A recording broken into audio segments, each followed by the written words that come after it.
ரொம்ப சந்தோஷம். இந்த பாட்காஸ்ட்டில் நீங்கள் அழைக்கிறான் மாதவன் கான்வர்சேஷன் சொல்லி பாட்காஸ்ட் பண்ணிகிட்ருக்கோம். இல்லை, நான் இன்னைக்கு நானே ஆயுதத்தை முதல்ல கையில் எடுத்துட்டேன். ஏன்னா நீங்கள் கொஞ்சம் ஒரு வெறி கொண்டு ஆரம்பிச்சிங்க. அதுலேயும் தெரிஞ்சுட்டேன் நீங்கள் என்ன ஆட்டிடியூடில் வரீங்கன்னு. இந்த எனர்ஜியும் கொண்டு வந்து ஒரே இடத்துல ஃபோக்கஸ் பண்ணி உங்களுக்கு கொடுக்குற மாதிரி அதுதான் பரம்பரை. ஏங்க அதுக்கு நிறைய அர்த்தம் இருக்குங்க. நீங்கள் பாட்டுக்கு வைல்டஸ்ட் அப்படின்னு சொல்லக்கூடாது. இறைவா உலகேஸ்ல ஒருத்தர் இருந்தால் இப்படி சுத்த முடியுமா? இல்லை சொல்லுங்க, நல்லா தான் இருக்குது, சொல்லுங்க. மக்களோட பணம் ஒரு 47 to 57 lakhs அவ்வளோதான். ஆஸ்திரேலியாவில் ஒரு தீவு இருக்குன்னு நானுங்க பாருங்க. 2000 கோடி சொத்து சேர்த்து விட்டார். உண்மையா? அது நானும் கேள்விப்பட்டேன். எலான் மஸ்க்கு அதே பிரெயின் தான், நமக்கு அதே பிரெயின் தான். அதை எப்படி நீங்க பயன்படுத்துறீங்கன்றதா இருக்கு. அறிவில்லையா உங்களுக்கு? கேட்டுட்டு இருக்கேன்ல, அப்பதான் சொன்னா புத்தி இல்ல. அழைக்கிறான் மாதவன். ரொம்ப சந்தோஷம். இந்த பாட்காஸ்ட்டில் நீங்கள் அழைக்கிறான் மாதவன் கான்வர்சேஷன் சொல்லி பாட்காஸ்ட் பண்ணிகிட்ருக்கோம். அதில் இன்றைக்கி உங்களை வந்து வரவேற்கிறது. அதில் முதல்ல எனக்கு ஒரு டவுட் ஆரம்பிக்கும் போது, உங்கள் பேர் மாதவனா திருமாறனா? இப்போ எனக்கே டவுட் வந்துருச்சு. இப்போ நான் உங்களை கேள்வி கேட்குறதுனால நீங்கள் இந்த கேள்வி கேட்கல. நான் இன்னைக்கு நானே ஆயுதத்தை முதல்ல கையில் எடுத்துட்டேன். ஏன்னா நீங்கள் கொஞ்சம் ஒரு வெறி கொண்டு ஆரம்பிச்சிங்க. அதுலேயும் தெரிஞ்சுட்டேன் நீங்கள் என்ன ஆட்டிடியூடில் வரீங்கன்னு. ஸோ முதல்ல உங்கள் பேர் சொல்லுங்கள். மாதவனா திருமாறனா? அழைக்கிறான் மாதவன் திருமாறன். அழைக்கிறான் மாதவன்றது மாதவன் என்னோட நேம் கிடையாது, திருமாறன் தான் என்னோட நேம். அப்புறம் ஏன் மாதவன் வச்சிங்க? இறைவனை சுட்டி காட்டுறதுனால மாதவன் வச்சிருக்கிறேன். எனக்கு ராகவேந்திரர் பிடிக்கும். ஓ, அதனால. ஆமா, அதனால அழைக்கிறான் மாதவன். நல்ல பேரா தான் இருக்கு. நல்ல பேரா இருக்கும். அப்ப மாதவன் கூப்பிடலாமா? தாராளமா கூப்பிடுங்க. நிறைய பேர் கூப்பிடணும். இல்ல, நிறைய பேர் இன்னைக்கு வரைக்கும் மாதவன் தான் நினைச்சிட்டு இருக்காங்க. மாதவன் சார்கிட்ட பேசணும் அப்படின்னாங்க. நான் ஆக்டர் மாதவன் சார் நம்பர் கொடுத்து கூப்பிட்டு சொல்லிடுறது. சரி, இன்னைக்கு நம்ம அப்படியே ஒரு ஸ்பிரிச்சுவலாகவும் உங்களோட லைஃப்ல இருக்கக்கூடிய விஷயத்தை பத்தி அப்படியே டிஸ்கஸ் பண்ணலாம் அப்படின்னு சொல்லி விருப்பப்படுறேன். மிகச்சிறப்பு. ஆரம்ப காலத்துல இருந்து உங்க கூட டிராவல் பண்றேன். ஓகே, ஸோ உங்களோட சின்ன வயசு, நீங்க ஸ்கூல் படிக்கிறதுல இருந்து, அதுக்கப்புறம் நீங்கள் ஈவெண்ட் மேனேஜ்மெண்ட் பண்ணதுலேருந்து, அதுக்கப்புறம் நீங்கள் படம் எடுக்க போனதுலேருந்து, கிட்டத்தட்ட இப்போ ஸ்பிரிச்சுவல் பாத்தில் நீங்கள் வந்து கிளாஸ் எடுக்கிற வரைக்கும் எல்லா இடத்துலையும் நானும் சேர்ந்து ட்ராவல் பண்ணியிருக்கேன். இப்போது இந்த ஜேர்னியை நீங்கள் எப்படி பார்க்குறீங்க? உங்களோட பார்வையில் எப்படி பார்க்குறீங்க? என்ன ஒரு டைமில் ஒரு இடத்துல இருந்திருக்கோம், இப்போ ஸ்பிரிச்சுவல் பாத்தில் இருக்கிறோம். இது உங்களோட பார்வையை எப்படி இருக்குது? டி ராஜேந்திரரா ஆகிறதுக்கு முன்னாடி பல குவாலிட்டிஸை ரெடி பண்ணியிருக்காங்க, தயார் பண்ணியிருக்காங்க. டி ராஜேந்திரன் அப்படின்றது பெயர் இல்லை, it's an emotion. You get my point, right? நடிப்பார், டைலாக் எழுதுவார், டைரக்ஷன் பண்ணுவார், நடிப்பு சொல்லி கொடுப்பாரு, அவரே ஸ்க்ரீன் பிளே எழுதுவார், டைரக்ஷன்லேருந்து அனைத்தும் சகலகலா வல்லவன் டி ராஜேந்தர் அவர்கள். ஸோ அதுபோல் எனக்கு வந்து கிட்டத்தட்ட எல்லா திறமைகளையும் ஒன்று சேர்த்து கொண்டு வரணுன்றதுனால இறைவன் ஆரம்பத்துலேருந்தே பலவிதமான அனுபவங்களை கொடுத்தாரு. எல்லாருக்குமே இந்த மாதிரி அனுபவங்களை கொடுத்துட்டு தான் இருக்கிறாரு. ஆனால் அதை அவங்க சரியாக நோட்டீஸ் பண்ணுறது இல்லை. ஒவ்வொரு வேலை செய்யும் போது அதில் பெஸ்ட்டாக இருக்கணுன்றது அந்த மைண்ட் செட்டோடு ட்ராவல் பண்ணதுனால எல்லாத்தையும் ஈஸியாக கொஞ்சம் கற்றுக்க முடிஞ்சுச்சு ஷார்ட் பீரியட் ஆஃப் டைமில். ஸோ கொஞ்சம் புத்திசாலி புள்ள ஆரம்பத்தில் இருந்தே. அதனால் டீச்சர்ஸ் கிட்ட எப்பயுமே ஒரு நல்ல பேர் கிடைக்கும், ஹெட் மாஸ்டர் கிட்ட, ஹெட் மிஸ்ட்ரஸ் கிட்ட ஒரு நல்ல பேர் கிடைக்கும். எங்கே இருந்தாலும் எனக்கு கொஞ்சம் எப்பயுமே வந்து அந்த ஒரு விதிவிலக்கு அப்படின்றது எனக்கு எப்பயுமே கொடுப்பாங்க.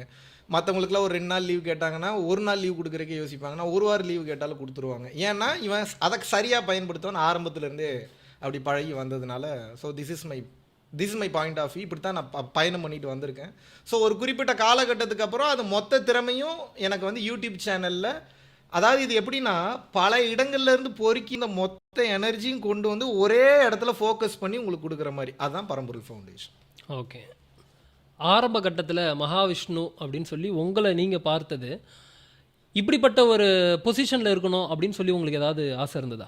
எப்படிப்பட்ட பொசிஷனில் இருக்கணும்? நான் வந்து ஒரு ஐஏஎஸ் அதிகாரியாவோ இல்லை இந்த மாதிரி இப்போ நான் ஸ்பிரிச்சுவல் ஸ்பீக்கராகவோ எனிதிங். 10வது படிக்கும்போது என்னுடைய ஆசை என்ன அப்படின்னா நல்ல காருக்கு டிரைவர் ஆகணுன்றது.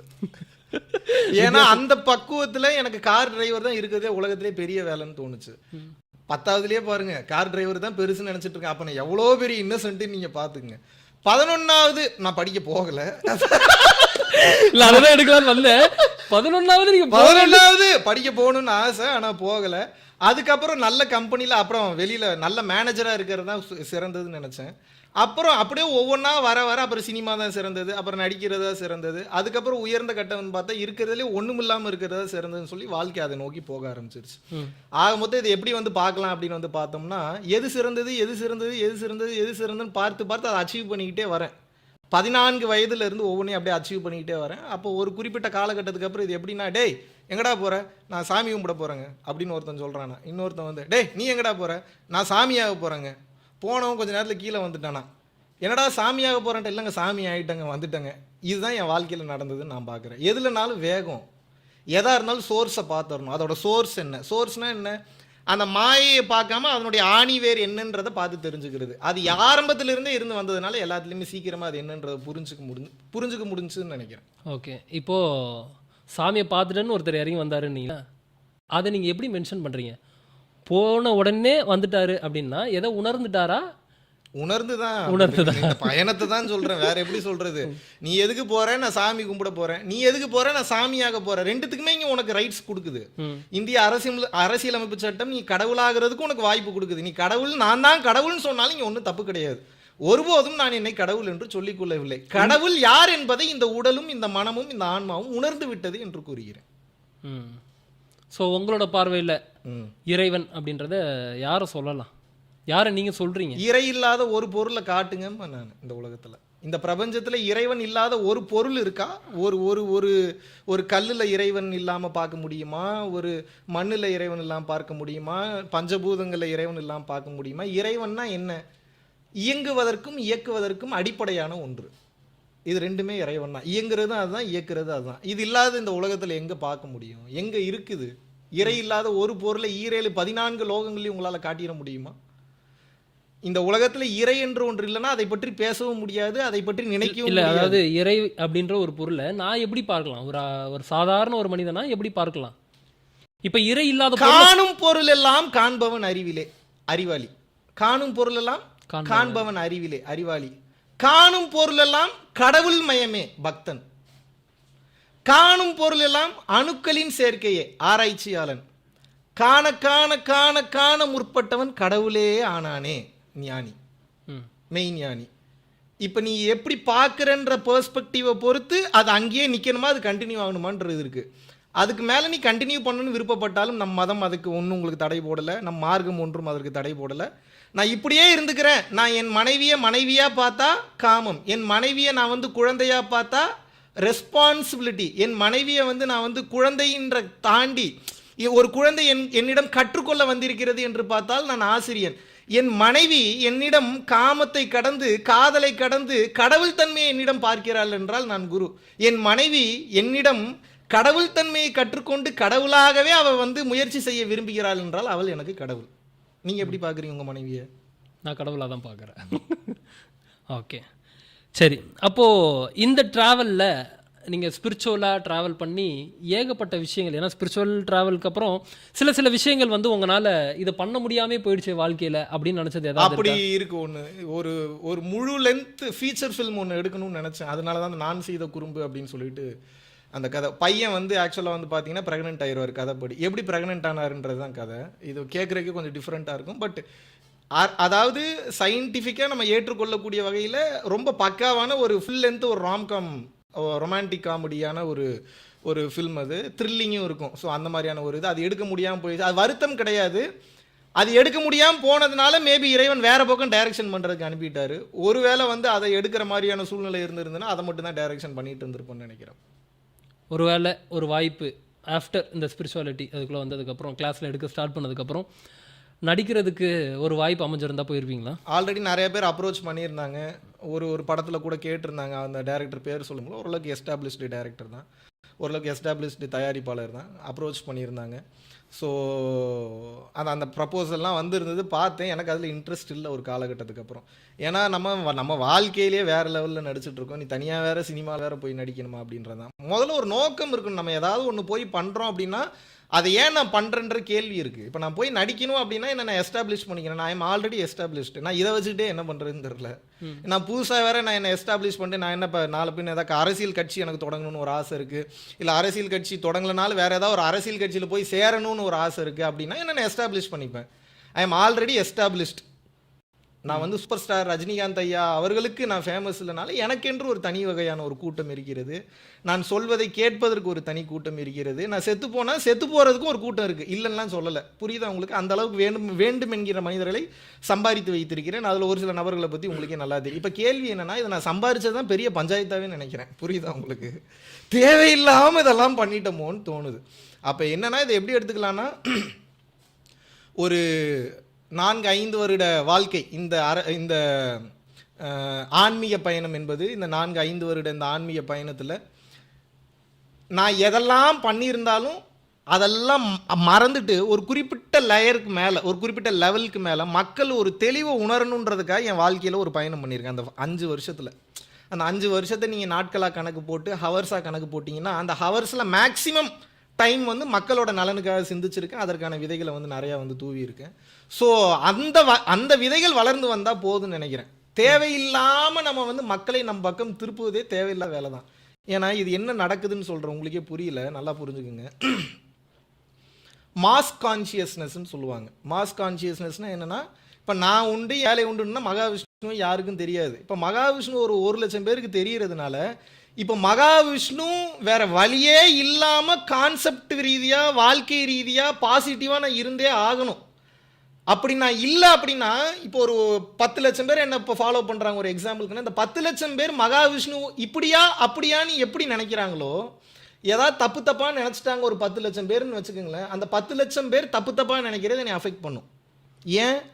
ஒருத்தரோட எனர்ஜியே இவ்வளோ வேலை செய்யும் போது 10,00,000 பேரோட எனர்ஜி மேக்சிமம் இவன் உருப்படக்கூடாது நாசமாக போகணும்னு நினச்சிட்டான்னு வைங்க, நம்ம நிலைமை என்னத்துக்கு ஆகுறது? இறைவன் அருளால் குரு அருளால் எனக்கு மிகப்பெரிய குரு வளையம் இருக்குது, குரு பாதுகாப்பு இருக்குது, அதுபோக நாம் செய்த எனர்ஜி இருக்குது, இது எல்லாமே இருக்குது.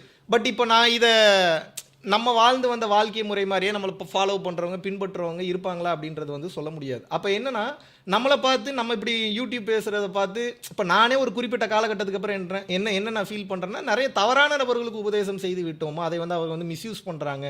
ரெண்டாவது வந்து அவங்களோட வாழ்க்கையில் வந்து அது அவர்களுக்கும் அவர்களை சார்ந்தவர்களுக்கும் பாதிப்பு வரக்கூடிய வகையில் நிறைய வந்து நடந்துக்கிறாங்கன்னு கண் எதிர்க்க பார்க்கும்போது நமக்கே இந்த மாதிரியான மாற்றங்கள் வரும்போது, ஸோ இந்த மாதிரியான தவறுகளை என்னை பார்த்து பிறர் செய்து விடக்கூடாதுன்றதுனால தான் எனது வருமானம் யூடியூப்பில் வந்தாலும் பரவாயில்ல, அந்த வருமானமே இல்லைனாலும் பரவாயில்ல, என்னை எனக்கு பார்த்து கொள்ள தெரியும், ஒரு ராங்கான எக்ஸாம்பிளாக மனிதர்களுக்கு இருந்து விடக்கூடாது என்ற காரணத்திற்காக தான் அதை நீக்கியதற்குண்டான மாபெரும் காரணமே. இப்போ இதுலேயே உங்களுக்கு நீங்கள் கேட்ட கேள்விக்கு பதில் கிடைச்சிருக்குன்னு வந்து நினைக்கிறேன். தேவையில்லாமல் கூட்டத்தை கூட்டக்கூடாது.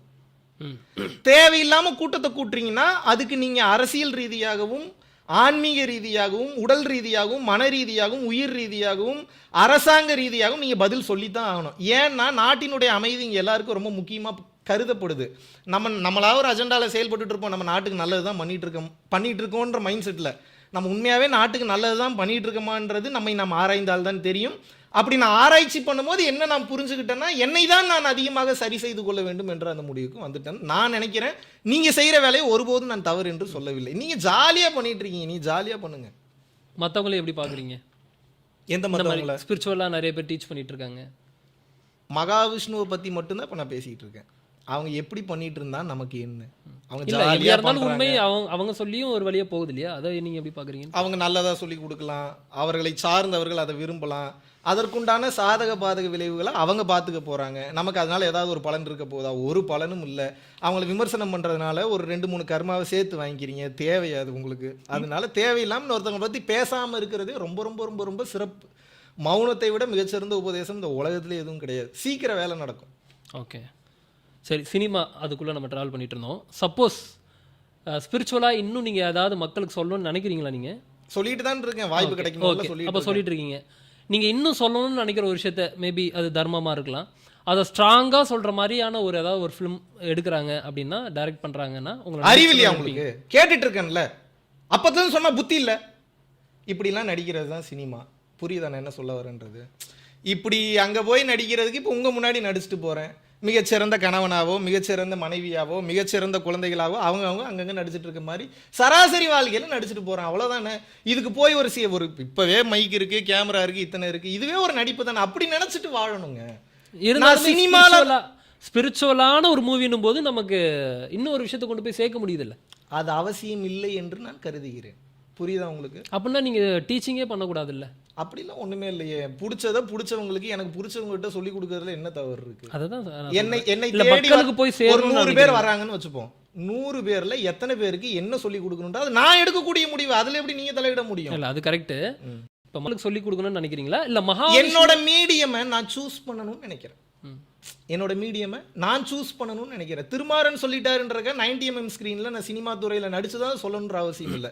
சினிமா என்பது மாபெரும் ஆயுதம், அதில் மாற்று கருத்தே கிடையாது. மாயேன்றீங்க இல்லை, மாபெரும் ஆற்றல் மிக்கது, அதில் மாற்று கருத்தே கிடையாது. யூஎஸ்ல ஒரு முறை வந்து 3ஆம் உலகப் போர், ஐ மீன் 2ஆம் உலகப் போர் வந்து முடிஞ்சப்ப யாருமே வந்து ராணுவத்துக்கே போகல. ஏன் அப்படின்னா அதுல அத்தனை பேர் உயிரிழந்ததை பார்த்துட்டு, அத்தனை ரத்தங்களை பார்த்ததுக்கு அப்புறம் இதுக்கப்புறம் யூஎஸ்ல இருக்கக்கூடிய யாருமே நாங்க எங்களோட குழந்தைகளை வந்து நேவிக்கோ இல்ல மிலிட்ரிக்கோ ஆர்மிக்கோ நாங்க கொடுக்க மாட்டோம்னப்போ, மிலிட்ரி எவ்வளோ பவர்ஃபுல், எவ்வளோ முக்கியமானது, ஹீரோயிசமாக கவர்மெண்ட்டே ஃபண்டிங் பண்ணி பல லட்சம் பல கோடி ரூபா இன்வெஸ்ட் பண்ணி பல படங்களை எடுத்தாங்க. அதுக்கப்புறம் இதில் இருக்கக்கூடிய வேல்யூ தெரிஞ்சு நிறைய பேர் முன்னாடி வந்து கலந்துக்கிட்டாங்க. சினிமா என்பது சின்ன விஷயம் இல்லை, ரொம்ப பெரிய மீடியம். எனக்கு அது அவசியம் இல்லைன்ற. உங்களுக்கு அப்படி ஏதாவது உங்களுக்கு நீங்க கேட்கறத பார்த்தா உங்களுக்கு ஏதாவது அந்த மாதிரி ஆசை இருக்குன்னு தான் தோணுது. எனக்கு வர ஸ்கிரிப்ட் வேணா உங்களுக்கு ஃபார்வர்ட் பண்றேன், நீங்க நடிங்க. இல்ல நான் நடிக்கிறதுக்காக கேட்கல, இப்போ என்னோட எண்ணம் என்ன அப்படின்னு கேட்கறதுக்காக. என்னோட எண்ணம் அதுல விருப்பம் இல்லை. அதுல போயிட்டு எதுக்கு இந்த வேலை பண்ணிக்கிட்டு ஜாலியா நமக்கு பிடிச்ச மாதிரி ஹாப்பியா சுத்த வேண்டியதானே. இப்போ நீங்க பல பேர் பண்ற பிரச்சனையே அதுதான். ஆனந்தமா சுத்துறதுக்கு வாழ்க்கை இருக்கு, ஜாலியா சுத்தலாம் பிடிச்சதை பண்ணிக்கிட்டு. தேவையில்லாம கண்டதை இழுத்துக்கிட்டு நான் தான் அதுக்கு ஓனர்னு ஒரு பேர் வச்சுக்கிட்டு, நான் தான் இதெல்லாம் நிர்வாகம் பண்றேன்னு ஒரு பேரை வச்சுக்கிட்டு, தேவையில்லாத சிக்கல்ல நம்மளா தான் அது சிக்கும் போது தான் தெரியும். அது வரைக்கும் தெரியவே தெரியாது. அது எப்ப புரிய வரும்னா அது நம்மளே அறியாம ஒரு காட்டும், அப்பதான் புரிய வரும் இது அவசியமே இல்லையே, இது எதுக்கடா இவ்வளவு தூரம் இழுத்துட்டு சுத்திட்டு இருக்கிறோம். இந்த மாதிரியான ஒரு புரிதல் எப்போ உங்களுக்கு வந்தது, இது அவசியமே இல்லையே அப்படின்னு? ஏதாவது சினிமாவை பத்தியோ ஒரு அவேக்னிங் நடந்தது இடையில. ஒவ்வொரு ஸ்டேஜஸ் ஆஃப் அவேக்னிங் இருக்கும். அந்த மாதிரி ஒரு ஸ்பிரிச்சுவல் அவேக்னிங்கில் ஒரு முக்கியமான ஒரு ப்ராசஸ் ரீசன்ட் டைமில் வந்து நடந்தது. ஒரு 1.5 மாதம் 2 மாதத்துக்கு முன்னாடி வந்து நடந்தது. ஸோ அந்த அவேக்னிங்க்கு அப்புறம் இந்த புரிதலுக்கு அப்புறம் வந்துட்டதுனால எல்லாத்தையும் க்ளோஸ் பண்ணிட்டேன். பரம்பொருள் ஃபவுண்டேஷனை மீண்டும் எதிர்பார்க்க முடியுமா? வாய்ப்பே கிடையாது. இதுக்கப்புறம் நான் விருப்பப்பட்ட மாதிரி ப்ரைவேட் பர்சனலைஸ்டு கோர்சஸ் வேணால் ஆல்ரெடி நான் இன்ஃபார்ம் பண்ண மாதிரி பரம்பொருள் foundation.in அப்படின்ற வெப்சைட் போனீங்கன்னா அதில் பர்சனலிட்டி ப்ரைவேட் கோர்சஸ் வேணால் இருக்குமே தவிர, வழக்கம் போல் டெய்லியும் காலையில் 10 மணிக்கு எந்திரிச்சு உட்காந்து வீடியோ ஆன் பண்ணி அவ்வளோ டெடிக்கேட்டடாக அவ்வளோ கஷ்டப்பட்டு நான் போடுறதுக்கு உண்டான பலன் அங்கே ஏதாவது இருந்தால் நம்ம அவ்வளோ டெடிக்கேஷனாக பண்ணலாம். என் கடமையை போதுமான அளவு செய்து விட்டேன். பரம்பொருள் யோகத்தை வெளிப்படையாக வெளியிட்டு விட்டேன். வாசி யோகம் எப்படி பண்ணுறதுன்றதை சொல்லி கொடுத்துட்டேன். எந்த ஆன்மீக சேனலுமே இது நாள் வரையில் சொல்லாத பல யோக ஞான ரகசியங்களை வெளிப்படையாக கூறிவிட்டேன். இதுக்கப்புறம் அதை கண்டினியூ பண்ணணும்னு என்ன அவசியம் இருக்கு? எதுக்கு உங்கள் ரேஸில் மறுபடியும் இழுக்கிறீங்கன்னு கேட்குறேன். நீங்கள் ரேஸில் ஓடிட்டு இருக்கீங்க, நீங்கள் விளையாடிட்டு இருக்கிறது கேம்னே தெரியாமல் விளையாடிட்டு இருக்கீங்க. நான் கேம் தான் விளையாடுறேன்றதை தெரிஞ்சு இப்போ வெளியே வந்துட்டேன். இப்போ இந்த கேமுக்குள்ளே நான் பிளேயர் ஆகணும்னு நினைக்கிறேன். அதுக்கு நான் உள்ளே இருந்தேன்னா விளையாட முடியாது, நான் வெளியே இருந்தால் தான் விளையாட முடியும். நீங்கள் என்னையும் நீங்கள் வந்து இது ஒரு பிளாக் ஷீப் கூட்டம் மாதிரி நீங்கள் 10 மாடு பின்னாடி போகுது, 10 ஆடு முன்னாடி போகுதுன்னா நானும் ஏன் பின்னாடியே போகணும்? என் பக்கம் நோக்கி இவ்வளோ நாள் உலகத்தை இழுக்கணும்னு நினச்சேன். இப்போ உலகம் சரியாக தான் போயிட்டு இருக்குன்னு என் வேலையை பார்க்கணும்னு நினைக்கிறேன். புரியுதா? இப்போ நீங்கள் ஆஃப்டர் இந்த ஸ்பிரிச்சுவலில் ட்ராவல் பண்ணதுக்கப்புறம் முதல்ல ஸ்பிரிச்சுவல்னா என்ன நினைக்கிறீங்க நீ? எனக்கு புரியலையே. ஸோ ஸ்பிரிச்சுவலாக நான் இதை எப்படி பார்க்குறேன்னா தன்னை உணர்தல் அப்படின்னு சொல்லி பார்க்குறேன். சும்மா உழப்பாதீங்க. ஸ்பிரிச்சுவல் நீங்கள் என்ன பதில் எதிர்பார்க்குறீங்கன்னு சொன்னீங்கன்னா அப்படி வந்துருங்க, நானா சொல்லிடுவேன்ல. நீங்க அங்கேயே நின்றுகிட்டு இருக்கிறீங்க. தன்னை உணர்தல் நான் ஸ்பிரிச்சுவல் எல்லாமே ஸ்பிரிச்சுவாலிட்டி தான் இந்த உலகத்துல. காரி துப்புறதுல இருந்து, துப்புனதை துடைக்கிறதுல இருந்து, அதுக்கு 8ஆம் பாவமான சனி பகவான் கனெக்ட்ல இருந்து எல்லாமே ஸ்பிரிச்சுவாலிட்டி தான். துப்புறதுக்கு சனி பகவானுக்கு கனெக்ட் பண்ணிட்டேன் பாத்தீங்களா? அஸ்ட்ராலஜியே இங்க கொண்டு வந்து இப்ப நான் கொண்டு வரல, அகத்தியர் கொண்டு வந்துட்டாரு, புலிப்பாணி கொண்டு வந்துட்டாரு. அதை மறுபடியும் எடுத்து வழிமுறைகிறேன். கேஸை என் மேல போடாதீங்க, திருவள்ளுவர் மேல போடுங்க, வேற யாரு சொன்னாங்களோ அவங்க மேல போடுங்க. இப்ப நான் என்ன சொல்ல வரேன்னா, வாழ்தல் தான் ஆன்மீகம்ன்ற. என்ன ஆன்மீகம்? வாழ்றது. வாழ்தல் தான் ஆன்மீகம். இன்ப துன்பங்கள் அனைத்துமே ஆன்மீகம் தான். புரிந்ததும் ஆன்மீகம் தான், புரியாததும் ஆன்மீகம் தான்.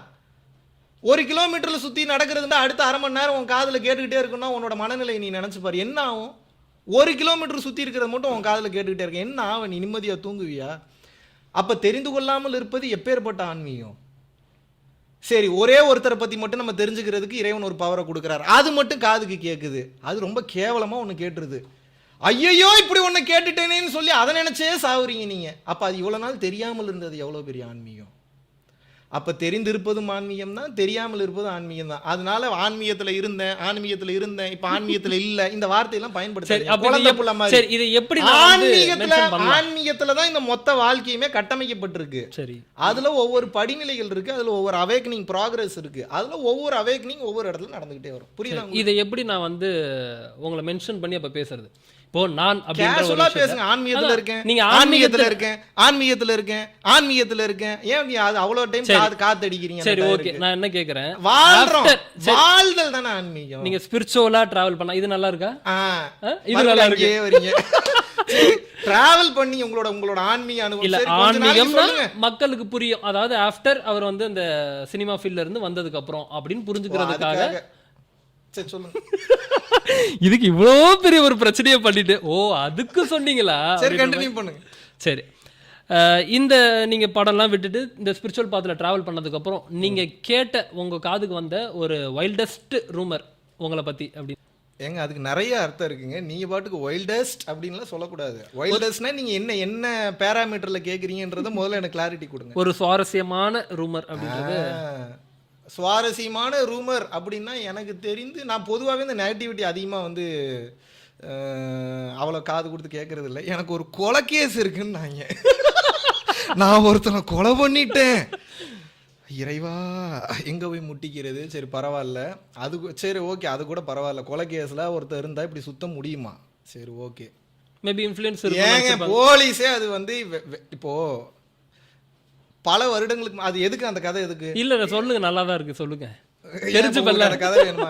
சரி, நம்ம கூட கார்த்திக் முருகேசன் ஒருத்தர் இருக்கிறாரு. அவர் வந்து பாத்தீங்கன்னா எனக்கு வந்து ஒரு கூட போறக்காத ஒரு அண்ணன் மாதிரி. அதாவது அவர் வந்து நான் முதல்ல திருப்பூர் வந்திருந்தப்போ எங்க அப்பாவுக்கு ஓரளவுக்கு ஹெல்ப்ஃபுல்லா இருந்தவர். அதுக்கப்புறம் என்னோட திறமையை பார்த்து அவங்க கொஞ்சம் அந்த ப்ரௌசிங் சென்டர்லாம் வச்சிருந்தாங்க. ஸோ அந்த டைம்ல வந்து பாத்தீங்கன்னா எனக்கு அந்த நாலேஜ் வந்து நான் இன்டர்நெட் போற நாலேஜ் வர நாலேஜ் அங்க இருந்து தான் வந்தது. ஸோ எப்பயுமே எனக்கு ஒருத்தன் உதவி பண்ணாங்கன்னா அவங்களுக்கு நான் ரொம்ப நன்றி உணர்வா இருப்பேன். அவங்க வந்து பார்த்தீங்கன்னா அண்ணன் தம்பி சேர்ந்து ஒரு 6-7 பேர் சேர்ந்து வந்து பார்த்தீங்கன்னா சம்மந்தமே இல்லாமல் ஜெயராம் பாபுன்ற ஒருத்தன், அவன் எங்கேயோ இருந்தவன், அவன் எங்கேருந்து எவன் வந்தான் தெரியல. இவங்க ஆக்சுவலாக ஏமாந்துட்டாங்க. அவன் வந்து இவங்களுக்கு இருக்கக்கூடிய கான்டெக்ட்ஸில் நிறைய பணம் வசூல் பண்ணி கொடுக்க சொல்லி அவன் மொத்த பணத்தையும் எடுத்துகிட்டு அவன் எஸ்கேப் ஆகிட்டான். மாட்டிக்கிட்டது மொத்தமும் இவங்க தான். ஸோ இவங்க நிரபராதிகள்னு சொல்லி 2 கேஸ் இருந்து அதில் ஒரு கேஸில் திருப்பூர் கோர்ட்டில் நடந்த ஒரு இதில் வந்து பார்த்தீங்கன்னா இவங்க அப்பாவிகள்னு சொல்லி ஒரு செக் மோசடி கேஸ்லேருந்து 7 பேரையும் விடுதலை பண்ணியிருக்காங்க. இது சும்மா நான் சொன்னது மட்டும் இல்லை, அது ஒரு ஜட்ஜே அப்படி வந்து சொல்லி ஒரு செக் மோசடி கேஸ்லேருந்து நீங்கள் நிரபராதிகள் விடுதலை பண்ணியிருக்காங்க. இன்னும் ஒரு கேஸ் வந்து பெண்டிங்கில் இருக்குது. அது இவங்க நிரபராதிகள்ன்றதுனால இவங்க நிறைய தவறு பண்ணல அப்படின்றதுனால ஓரளவுக்காக மக்களோட பணம் ஒரு 47 to 57 lakhs அவ்வளோதான், மிஞ்சி போனால் அவ்வளோதான், எனக்கு தெரிஞ்சு அவ்வளோதான் இருக்குது. அந்த சீட்டு கம்பெனி நடத்துறதுனால அவன் மொத்த பணத்தையும் எடுத்துகிட்டு போய் அவன் சூசைட் பண்ணிட்டு செத்து போயிட்டான். இப்போ இந்த கார்த்திக் முருகேசன்றவர் வந்து வாழ்க்கையை இழந்து அவர் குடும்பத்தோட சூசைட் பண்ணிக்கக்கூடிய ஒரு சூழ்நிலைக்கு போயிட்டார். இப்போ நான் என்னோட கேள்வி என்னன்னா, என்னை அரெஸ்ட் பண்ணும்போது என்ன இந்த கேஸில் அரெஸ்ட் பண்ணியிருக்கோம், நான் சொல்கிறேன் இந்த ஸ்கூல் சம்மந்தமான கேஸில் அரெஸ்ட் பண்ணியிருக்கோம். அங்கே இருந்த ஒரு கிரைம் பிரான்ச் இன்ஸ்பெக்டர் என்னை வந்து கேட்குறாரு, சைதாப்பேட்டையில் இருந்தவர். அவர் நல்ல மனிதர் தான், அவர் நம்ம தவறு சொல்லக்கூடாது. ஏப்பா உனக்கு தான் கிரிமினல்னு தெரியுது, ஏன்பா கூட வச்சுருக்கேன்னு வந்து கேட்டார். நான் கேட்டேன் அவர்கிட்ட திருப்பியும், ஐயா ஒருத்தன் வாழ்கிறதுக்கே வழி இல்லாமல் சாக போகிற சுச்சுவேஷனில் போகிறான், அவனை நீ வந்து கெட்டவன் சொல்லி அவனை நான் வந்து வாழ்க்கையை விட்டு விலக்கி அவனை இன்னும் நான் வந்து ஹர்ட் பண்ணணுமா? இல்லை உனக்கு நான் வாழ்க்கை தரேன்டா வாடான்னு சொல்லி நான் நடத்துகிற கம்பெனியில் ஒரு வேலை கொடுக்கணுமா? He is a MBA graduate, நல்லா படிச்சிருக்கிறாரு, நல்ல மனிதர். ஒருத்தன் என்னதான் வந்து பார்த்தீங்கன்னா சூழ்நிலைகள் சுற்றமும் சூழமும் தப்புன்னு சொன்னால் ஒருத்தனோட மனசாட்சிக்கு தெரியாதா ஒருத்தன் குற்றம் செஞ்சுருக்கானா இல்லையான்றது? அவங்க குழந்தை நம்ம கண்ணுக்கு தெரியலையா? அவங்களோட மனைவி கண்ணுக்கு தெரியலையா? அப்போ அப்படிப்பட்ட உதவி செய்த ஒருத்தன் என் கம்பெனியில் வேலைக்கு இருக்கட்டும்னு சொல்லி ஒரு CEO பொசிஷன் கொடுத்து உட்கார வச்சிருந்த பரம்பூர் ஃபவுண்டேஷனில் இதில் என்ன தப்பு இருக்குது? இப்போது கார்த்திக் உடனே இவங்களுக்கு இதுதான் லூப் கிடச்சிருச்சுன்னு சொல்லிட்டு கார்த்திக் முருகேசன் மகாவிஷ்ணு இவனுங்கெல்லாம் சேர்த்து சீட்டு கம்பெனி சீட்டு கம்பெனி எப்போ நடத்துறது? ஆக்சுவலி எப்போ 16-17 வயசில் நான் மைனர் ஆகிற டைமில் நான் சீட்டு கம்பெனி நடத்தினேன். இல்ல அந்த நியூஸ் நானும் பார்த்தேன். ஆனா சரி அதை விடுங்க, அது ஒரு காமெடி. இல்ல ஈவன் எனக்குமே அது நம்புற மாதிரி தான் பேசியிருந்தாங்க. இப்போ எனக்கு அந்த அதுதானே பியூட்டியே. இப்போ நான் அதை எப்படி நான் திரிக்கிறேன்றது தானே விஷயமா இருக்கு. அதை கூட விடுங்க சார், போய் தொலை. ஆஸ்திரேலியாவில் ஒரு தீவு இருக்குன்னு நானுங்க பாருங்க. இறைவா என் வாழ்க்கையிலேயே சரி நான் இப்போ என்னன்னா அந்த குற்றச்சாட்டை நான் ஏற்றுக்கிறேன். அந்த பத்திரம் மட்டும் எங்கே இருக்குன்னு சொல்லுங்க. அந்த தீவு இருக்கு, நான் என்ன சொல்லிட்டேன், நடக்காததை நடந்துருச்சுன்னு சொல்லிட்டேன். அந்த பத்திரம் எங்க இருக்கு சொல்றேன், அதையாவது வந்து ஏத்துக்கிறேன்னா இன்னைக்கு அதுக்கு வந்து மக்கள் வந்து ஏற்றுக்க மாட்டாங்க. அப்புறம் இன்னொன்னு சொன்னாங்களே, இன்னொன்னு வேற லெவலில் 2000 கோடி சொத்து சேர்த்து விட்டார். உண்மையாது, நானும் கேள்விப்பட்டேன். 2000 கோடி ஒருத்தன் சொத்து சேர்த்துருந்தானா அவன் எப்படி வாழ்வான் தெரியுமா உங்களுக்கு? 2000 கோடி ஒருத்தன் அக்கௌண்ட்ல இருக்குன்னா அவன் வாயிலிருந்து என்ன மாதிரியான வேர்ட்ஸ்லாம் வரும் தெரியுமா? எவ்வளோ அது லாவிஷா, என்ன மாதிரி ஆட்டிடியூட்ல. எங்க 2000 கோடி ஒருத்தன் வச்சிருக்கானா அதை மறைச்சு வைக்கிறதுக்கே அவன் செம பிஸியா ஓடிட்டு இருக்கணுங்க. நீங்க என்னங்க பேசிட்டு இருக்கிறீங்க? 2000 கோடி எங்க எத்தனை சரி நான் இப்போ மொத்தமாக 2000 கோடி ஒயிட் மணியாக நான் பேங்க்ல வச்சிருந்தேன்னா அந்த நாட்டுக்காரங்க எதுவும் கேட்க மாட்டாங்களா? இவ்வளோ காசுக்கு அப்போ டேக்ஸ் கட்டுன்னு சொல்ல மாட்டாங்களா? எந்த நாட்டில் அக்கௌண்ட் வச்சிருந்தாலும் அந்த நாட்டில் இருக்கக்கூடிய கவர்மெண்ட்டுக்கு தெரியுமா தெரியாத ஒருத்தர் 2000 கோடி ரூபா வச்சிருக்கானா? நீங்கள் 25 கோடி ரூபா அக்கௌண்ட்டில் வச்சுருந்தீங்கன்னாவே 1008 கேள்வி கேட்பாங்க. நீங்கள் 100 கோடி ரூபாய்க்கு மேலே நீங்கள் பிஸ்னஸ் பண்ணுறீங்கன்னா உங்களுக்கு ஆடிட்டிங் பண்ணக்கூடிய ஆடிட்டரே வேறு. நீங்கள் நார்மல் ஆடிட்டர் வச்சலாம் ஆடிட்டர் முதல்ல உலக நடப்பை பற்றி தெரிஞ்சுக்குங்க பாஸ். அப்புறம் வந்து கேளுங்க. 2000 கோடி வச்சுருக்கானா அவனோட ஆட்டிடியூடே வேறு மாதிரி இருக்கும். 2000 கோடி இப்போ நான் என்ன கேட்குறேன்னா, நான் இன்னொன்னையும் இந்த இடத்துல பதிவு பண்ண விருப்பப்படுறேன். 2000 கோடி சம்பாதிக்க முடியாத அளவுக்கு அவ்வளோ லூஸ் எல்லாம் கிடையாது. நான் என்னால் முடியும். 2000 கோடி இல்லை, 20,000 கோடி 2 லட்சம் கோடி கூட சம்பாதிக்க முடியும். எல்லாமே பிரெயின் தானே. எலான் மஸ்க்கு அதே பிரெயின் தான், நமக்கு அதே பிரெயின் தான். அதை எப்படி நீங்கள் பயன்படுத்துறீங்கன்றதா இருக்குது. இப்போ எனக்கு அது அவசியமானு யோசிக்கிறேன். புரியுதா? என்னால் முடியாதுன்னு இதுக்கு சொல்லல. முன்னாடி என்னென்ன பயன்படுத்திருப்பீங்களோன்ற ஒரு கேள்வி வருது. என்னது 2000 கோடி வேற ஏதாவது இல்ல திட்டிட இல்ல போறேன். இல்ல இல்ல ஒருவேளை அப்பப்போ அப்ராட் போயிட்டு வர்றது வந்து இதை பதுக்குறதுக்கு தானோன்ற ஒரு கேள்வி மக்களிடையே இருக்கு. எவ்வளோப்பா பதுக்கிடுவேன்? இப்போ எவ்வளோ தூரம் பதுக்கிடுவேன்? இப்போ 2000 கோடி இப்போ மொத்தத்தையும் பதுக்கி வச்சிருக்கேன்னா இப்போ எந்தெந்த நாட்டில் என் கூட நீ ஆல்மோஸ்ட் எல்லா நாடும் வந்திருக்கிற, இல்லைன்னு சொல்லுவியா? இப்போ நான் உன் மேல நான் கேஸ் இல்ல. 2000 கோடி நான் சேர்த்து வைத்ததில் 500 கோடி இவன் பேரில் தான் நான் எழுதினேன். இவன் இப்போதே எனக்கு அந்த 500 கோடி ரூபாய் நான் கதை கிரியேட் பண்ண இந்த ஸ்கிரிப்ட் எப்படி இருக்குன்னு பாரு. ஒரு முறை என் கூட மலேசியா வந்திருக்கேன். ஒரு முறை இல்லை, உனக்கு மேற்பட்ட முறை வந்திருக்கிறேன். சிங்கப்பூர் ஒரு முறை வந்திருக்கேன். துபாய் ஒரு முறை வந்திருக்கேன். வந்திருக்கியா வரலையா? வந்திருக்கேன். சரி, வேற என்ன? துபாய் வரல, உங்க கூட துபாய் வரல. என் கூட துபாய் வரல. சரி, வேற எந்தெந்த நாடு வந்திருக்கீங்க? கம்போடியா வந்திருக்கீங்க. அப்புறம் தாய்லாந்து போயிருக்கோம். அப்புறம் அப்புறம் அப்புறம் அவ்வளவுதான். தாய்லாந்து மட்டும் அழுத்தம் திருத்தமா சொல்லுவீங்க நீங்க. இப்போ என்னோட கேள்வி என்னன்னா, தாய்லாந்துல ரொம்ப பெரிய மாஃபியாக்கள் அதிகமாக இருக்கக்கூடிய நாடு. இப்போ ஏன் உங்க பேர்லயே ஒரு இதை இப்படி எழுத முடியாதுன்னு கேட்குறேன். இத்தனை முறை திருமாறன் மகாவிஷ்ணுவுடன் வெளிநாடு வந்து வந்து வந்து வந்து போயிருக்கிறார். இவர் எத்தனை 1000 கோடி ரூபாய் பதுக்கியிருப்பார். என்ன 1000 கோடி 2000 கோடி அவ்வளோ ஈஸியாக போச்சு உங்களுக்கு? ஒரு 2000 ரூபா நம்ம வந்து ஒரு ஆன்லைன் ஃபீஸ்க்கு வாங்குறதுக்குள்ள நமக்கு நாக்கு தள்ளுது, காதுலெல்லாம் புகை வருது. ஒரு 1000 ரூபா 1500 ரூபா ஃபீஸ் வாங்குறதுக்கு 1008 பதில் சொல்ல வேண்டியதாக இருக்குது. அதுக்கு 18% ஜிஎஸ்டி கட்ட வேண்டியதாக இருக்குது, 30% இன்கம் டேக்ஸ் கட்ட வேண்டியதாக இருக்குது. இதில் 2000 கோடி வேற ஏதாவது சொல்லிட போகிறேன். வேற ஏதாவது கேளுங்க. இல்லை, அன்னைக்கு உங்க கூட டிராவல் பண்ணி வந்த அப்ராடி இன்னைக்கு இவ்வளோ பெரிய பிரச்சனையாகும் நான் நினச்சிப்பேன். இப்போ புரியுதா உங்களுக்கு? அதாவது ஒரு விஷயத்தை ஊதி பெருசாக்குறதுக்கு ஒரு சுவாரஸ்யமான இன்சிடென்ட் தேவை. இப்போ மகாவிஷ்ணு ஏன் பெருசானாருன்னு நானே சொல்லட்டுமா? பார்க்க கொஞ்சம் லுக்காக நல்லா இருக்கிறாரு, ஓகே. பேசுறது கொஞ்சம் கட் அண்ட் ரைட்டாக ஸ்ட்ரைட் ஃபார்வர்டாக பேசுகிறாரு. போதா குறைக்கு சரி இவரை பற்றி கதையை கிரியேட் பண்ணணும் அப்படின்னா பேக்ரவுண்டு நல்லா இருக்கணும். பேக்ரவுண்டு தான் இத்தனை நாடு ட்ராவல் பண்ணியிருக்கிறாரு, இத்தனை இடத்துல கிளாஸ் எடுத்திருக்கிறாரு, இருக்கிறதுல மோஸ்ட் கான்ட்ரவர்ஷியல் சப்ஜெக்டான ஸ்பிரிச்சுவாலிட்டியை வேற தொட்டிருக்கிறாரு. போதாதாப்பா உங்களுக்கு கதை எழுதுறதுக்கு? அடேங்க அப்பா, இத்தனை நாடு ட்ராவலு, இவ்வளோ நாள் ட்ராவலு, இவ்வளோ நல்லா பேசுகிறாரு, இத்தனை அரசியல்வாதிகளோட தொடர்பு, இதெல்லாம் என்னோட குட்வில்னால நான் ஏன் பண்ண விஷயங்கள். நான் வந்து பல ஆயிரம் கோடி பணம் சம்பாதிக்கல, ஆனால் 10,000 கோடி ரூபாய் வைத்திருக்கக்கூடிய மனிதர்களை சம்பாதிச்சிருக்கிறேன். அது எப்படி சம்பாதிக்க முடிஞ்சு? அவங்க பணம் தான் நோக்கன் இருக்கிற மாதிரி நானும் பணம் தான் நோக்கன் போயிருந்தா அவ்வளோ மனிதர்களை சம்பாதித்திருக்க முடியுமா? எந்த நாடு போனாலும் அந்த நாட்டில் இருக்கக்கூடிய top level people, top level அஃபிஷியல்ஸை மீட் பண்ணுறேன். எண்ணத்தில் சிந்தனையில் சரியான எண்ணம் இல்லை, சரியான சிந்தனை இல்லைன்னா பக்கத்தில் சேர்த்துக்கொள்வார்களா? நீ சேர்த்துப்பியா முதல்ல சரியில்லாத எண்ணம் வந்தா? டாப் லெவல் பீப்புள், டாப் லெவலில் அரசியல் உலகமெங்கும் பண்ணிட்டு இருக்கக்கூடிய பீப்புள், டாப் லெவலில் இருக்கக்கூடிய ஹையஸ்ட் சிஇஓஸ் வந்து ஒரு குவாலிஃபைடாக குவாலிட்டி இல்லாத பர்சன் எப்படி கூட வச்சுக்கணும்னு விருப்பப்படுவாங்க? இங்கே தூக்கி போடுறது தான் குவாலிட்டியே, சேர்த்து வைக்கிறது குவாலிட்டி இல்லை. தூக்கி போடுறதுக்கு தைரியம் இருக்கான்னு யோசிச்சுட்டு பேசுங்க. ஆக மொத்தம் உங்க கூட சேர்ந்து டிராவல் பண்ணதுக்கு, பாட்காஸ்ட் பண்ணதுக்கு A1 நீங்க, A2 நான். இல்ல A1 நீங்க. இப்ப இதுல எப்பயுமே என்னையவே A1 வச்சிருந்தீங்கன்னா என்ன நியாய தர்மம் இது? இல்ல எல்லாத்தையுமே கொடுப்பீங்கன்னு சொல்லி கேள்விப்பட்டேன். இந்த பட்டத்தையும் எனக்கு தான் கொடுப்பீங்கன்னு சொல்லி. ஆல்பா 1 ஆல்பா 2 அப்படி வைங்க. அப்படி என்னங்க நம்ம எப்படி பாக்குறோம்ன்றதுல தானங்க இந்த வாழ்க்கை. அவன் A1 போட்டா நீங்க ஏன் A1 அக்யூஸ்ட்னு ஏத்துக்கிறீங்க? Alpha 1ன்னு ஏத்துக்கங்க, alpha 2ன்னு ஏத்துக்கங்க. இல்ல நீங்க பேசுற பேச்சு முன்னாடி கொஞ்ச நேரத்துக்கு முன்னாடி பேசின பேச்சு அப்படி இல்லையே. ஏன்னா உங்களுக்கு சில விஷயங்களை புரிய வைக்கிறக்கா அப்படி சொன்னேன். மறுபடியும் இப்ப நீங்க அந்த சாரோக்குள்ள உள்ள போய் சிக்கி நீங்க வருத்தம் வேதனை படும்போது அந்த கில்ட்ல இருந்து உங்களை வெளியே கொண்டு வர வேண்டியது என்னுடைய கடமையா கருதுறேன். அதனால நீங்க உங்களை அக்யூஸ்ட்னு நினைக்காதீங்க, நீங்க ஆல்பான்னு வச்சுக்கோங்க. ஒரு 1000 பேர் சேர்ந்து உன்னை குற்றவாளி என்று சொன்னாலும் நீ முடிவு பண்ண நீ குற்றவாளியா இல்லையா? அது என்ன மற்றவங்க குற்றவாளின்னு சொல்றது? நீ வாழ்ந்த வாழ்க்கை சரியாக இருக்கிறது, எத்திக்ஸ் இருக்கு, அதுக்கு உண்டான வாழ்க்கை முறைக்கு ஒரு தத்துவம் இருக்கு, சித்தாந்தம் இருக்கு, கோட்பாடு இருக்குன்னா எவனை பற்றியும் கவலைப்படாதே, ஆனந்தமாக வாழு. பிறரை கஷ்டப்படுத்தாம சந்தோஷமா விதிகளுக்கு உட்பட்டு சட்டத்திட்டங்களுக்கு உட்பட்டு ஹாப்பியா வாழ்றதை தவிர என்னடா இருக்கு இந்த உலகத்துல உனக்கு? உலகம் பிறந்தது உனக்காக, ஓடும் நதிகளும் உனக்காக, பறவை பறப்பதும் உனக்காக, அன்னை மடியை விரித்தால் உனக்காக, எல்லாம் உனக்காக தான். சட்டத்திட்டங்களுக்கு உட்பட்டு ஆனந்தமா அனுபவி, அவ்வளவுதானே. இந்த வாழ்க்கையே அப்போ மாயைன்ற ஒரு விஷயத்துல இருந்து நீங்க மாயையே அனுபவிக்கிறதுக்கு தானப்பா. மாயைனா என்ன? இல்யூஷன் மேட்ரிக்ஸ்ன்றீங்க.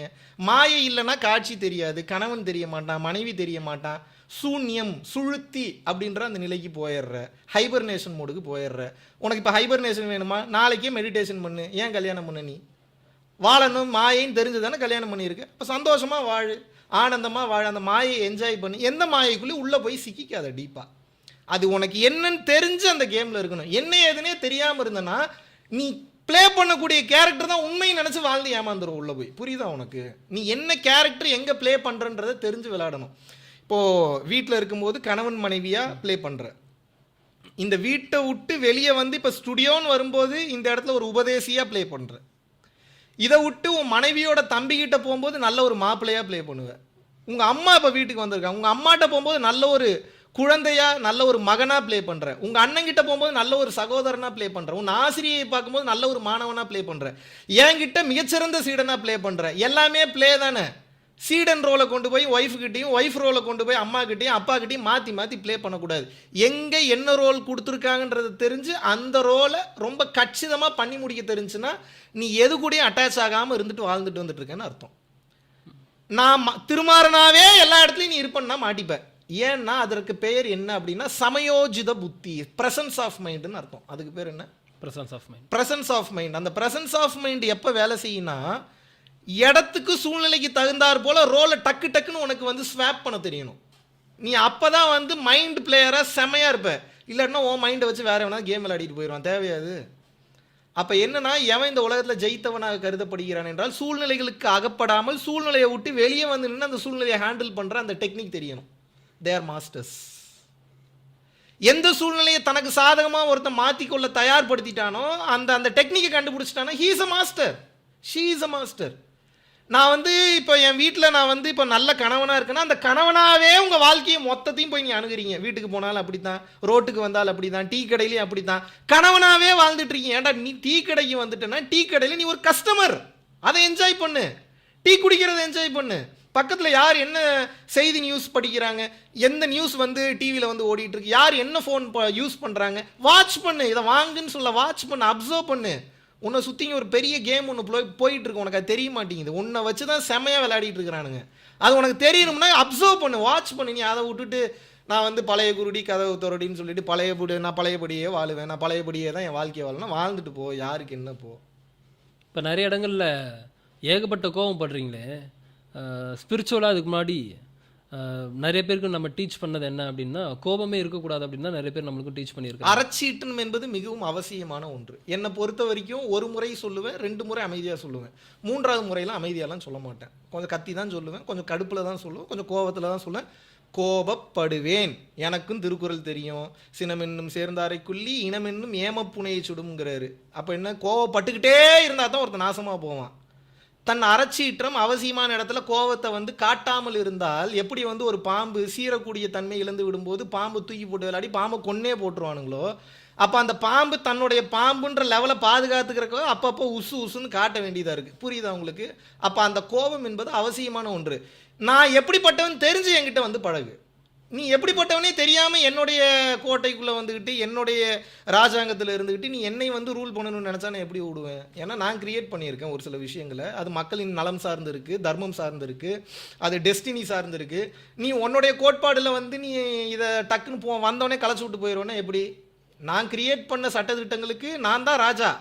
அது நான் வாழ்ந்து முடிக்கிற வரைக்கும் அது அப்படித்தான் இருக்கணும். நீ அதை வந்து நீ வந்து மாற்றி விட்டு போகிறதுக்கு உனக்கு எந்த விதத்துலையும் ரைட்ஸ் கிடையாது. அப்படி உனக்கு ஏதாவது நீ பண்ணணும்னு நினைக்கிறியா, நீ தனி ராஜாங்கத்தை கிரியேட் பண்ணி அங்கே விளையாடு, இங்கே வந்து விளையாடாத. இங்கே ஆல்ரெடி விளையாடிட்டு இருக்கோம், நல்லா விளையாடிட்டு இருக்கோம். இப்போ இது நான்ற தன்மைக்குள்ளே வந்துடாதா?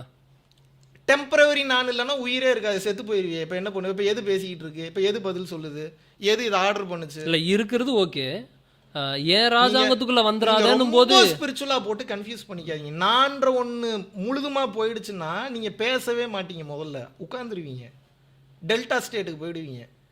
ஏதோ ஒரு நான் இருக்கிறதுனால தான் இன்னும் இயங்கிட்டு இருக்கு. புரியுதா உங்களுக்கு? அப்போ இந்த நான் இப்போ நான் இருக்கு, நான் இல்லாமலாம் இல்லை. நான் இல்லைன்னா பேச முடியாது. நான்ற ஒன்று இல்லைன்னா முதல்ல ஒன்று ரிசீவே பண்ணாது. புரியுதா உங்களுக்கு? சூன்யம் என்ன ஆகும்? வர்றதை பூரா உள்ள இழுத்துக்கும், மறுபடியும் திருப்பி எதுவுமே கொடுக்காது. அப்ப அந்த நான்றது எது? அவசியமான நானாக இருக்குது. நான் தாண்டா எல்லாத்தையும் பண்ணுவேன், அந்த நான் இருக்கக்கூடாது. டேய் காஞ்சி விஸ்வநாத சாமியோட புல்லடா, அந்த நான் இருக்கலாம், தப்பு இல்லை. புரியுதா உங்களுக்கு நான் சொல்றது? ரெண்டுத்துக்கு நிறைய டிஃபரன்ஸ் இருக்கு. ஏகப்பட்ட இப்போ ஸ்பிரிச்சுவல் குருஸ் பார்த்தோன்னா காதலிக்கிறாங்க. அதை பற்றின உங்களோட கருத்து என்ன? லவ்ல விழலாமா அப்படி? அவர்கள் அனுபவத்தில் வந்து கொண்டு இருக்கிறார். அந்த அனுபவத்தை தடுத்து நிறுத்துறதுக்கு எவனுக்குமே இங்கே ரைட்ஸ் கிடையாது. தடுத்து நிறுத்தணும்னு நினைச்சாலும் முடியாது. அது எப்போ முடியுமோ இறைவனின் கணக்கில் அது சரியாக முடியும். அதை ஆராய்ச்சி பண்ணுறது, விமர்சனம் பண்ணுறது, முன்ன பின்ன வந்து பார்த்தீங்கன்னா நெகோசியேஷன் பண்ணுறது, இதுக்கெல்லாம் நமக்குலாம் ரைட்ஸே கிடையாது. நமக்கு வேடிக்கை மட்டும் பார்க்கலாம் என்ன நடக்குதுன்னு. இறை வந்து மிக ஆகச்சிறந்த ஒரு அற்புதமான விஷயத்தை அவங்க வாழ்க்கையில் நடத்திக்கிட்டு இருக்கு. அந்த அனுபவத்தை கொடுக்கறது தான். ஒன்று செருப்படியாகவும் இருக்கலாம், இல்லாட்டினா வேற மாதிரியான ஒரு பதிலாகவும் இருக்கலாம், ஆனந்தமாகவும் இருக்கலாம், எப்படி வேணாலும் இருக்கலாம். அது அவனுக்கும் அவனது விதிக்கும் உட்பட்ட விஷயம். அதை பற்றி விமர்சனம் பண்ணி நம்ம என்ன பண்ண போகிறோம்? அது மிக அழகாக நடத்தி கொண்டு இருக்கிறது. அது நடத்தட்டும், அது பியூட்டிஃபுல்லாக போயிட்டு இருக்கு. நான் இன்னும் காதல் இன்னும் உயர்ந்த நிலை போகணுன்னா நீங்கள் ஓஷோவை படிங்க. இன்னும் உச்சகட்ட காதல் தெரிஞ்சுக்கணுமா பரியங்க யோகம் திருமூலரை படிங்க. எல்லாருமே பற்றி பேசியிருக்காங்க. பெண் இல்லாமல் ஆண் இல்லை, ஆண் இல்லாமல் பெண் இல்லை. இது ரெண்டும் நமக்குள்ளே இருந்ததுன்னா இடகலை பிங்கலை தத்துவம். ஒரு குறிப்பிட்ட காலகட்டம் வரைக்கும் வெளியே தேடுவான். அப்புறம் உண்மை என்னன்றதை புரிஞ்சதுக்கப்புறம் உள்ளுக்குள்ளே இருக்கக்கூடிய பெண் தன்மையை தேட ஆரம்பிச்சிருவான். நீங்கள் காதலில் விழுந்திருக்கீங்க? நான் எத்தனை முறை விழுந்திருக்கேன். இது இல்லை இதுக்கு முன்னாடி ஒரு விஷயத்த பதிவு பண்ணிடுறேன். கல்யாணம் நடந்துருச்சான்னா நான் எப்பொழுதோ கல்யாணம் செய்து கொண்டேன், இந்த ஒரு விஷயமா இருக்கட்டும். காதலில் விழுந்திருக்கீங்க அப்படின்னா நான் எல்லாரையும் நேசிக்கிறேன் இப்படின்றது இல்லாம உண்மையான ஒரு விஷயங்களா? முன்னாடியே சொல்லியிருக்கேன்ப்பா. நான் இது என்னோட சேனல் எத்தனை முறை, அதாவது எத்தனை முறை சொன்னீங்கன்னு கேட்கல, எத்தனை முறை காதலில் விழுந்தீங்கன்னு கேட்குறேன். பல 100 முறை காதலில் விழுந்திருக்கேன். இதுக்கப்புறம் நான் என்ன சொல்றது? பல 100 முறை. இதுக்கப்புறம் காதலில் விழத்தான் போறேன். அதுல என்ன தவறு இருக்கு? காதல் என்பது எப்படா தவறாக போகும்? கலுசடத்தனம் தான் பண்ணக்கூடாது சொசைட்டியில். காதல் பண்ணுறதுல தப்பே இல்லை. உண்மையான காதல்ன்றது சிங்கம் படத்தில் சூர்யா சொல்கிற மாதிரி தான். மனசில் நினச்சிக்கிட்டு நினப்பில் வாழணுண்டின்பார். என்ன சொல்லுவார்? மனசில் நினச்சிக்கிட்டு நினப்பில் வாழ்கிறது. அது ப்ரெசன்ஸை விருப்பப்படாது, கூட ட்ராவல் பண்ணணும்னு விருப்பப்படாது. அப்படி என்றால் எனக்கு காதலோ காதல், உலகமெங்கிலும் காதல், அது பெண் தன்மை மீது மட்டும்தான் வரணும்னு நினைக்காத.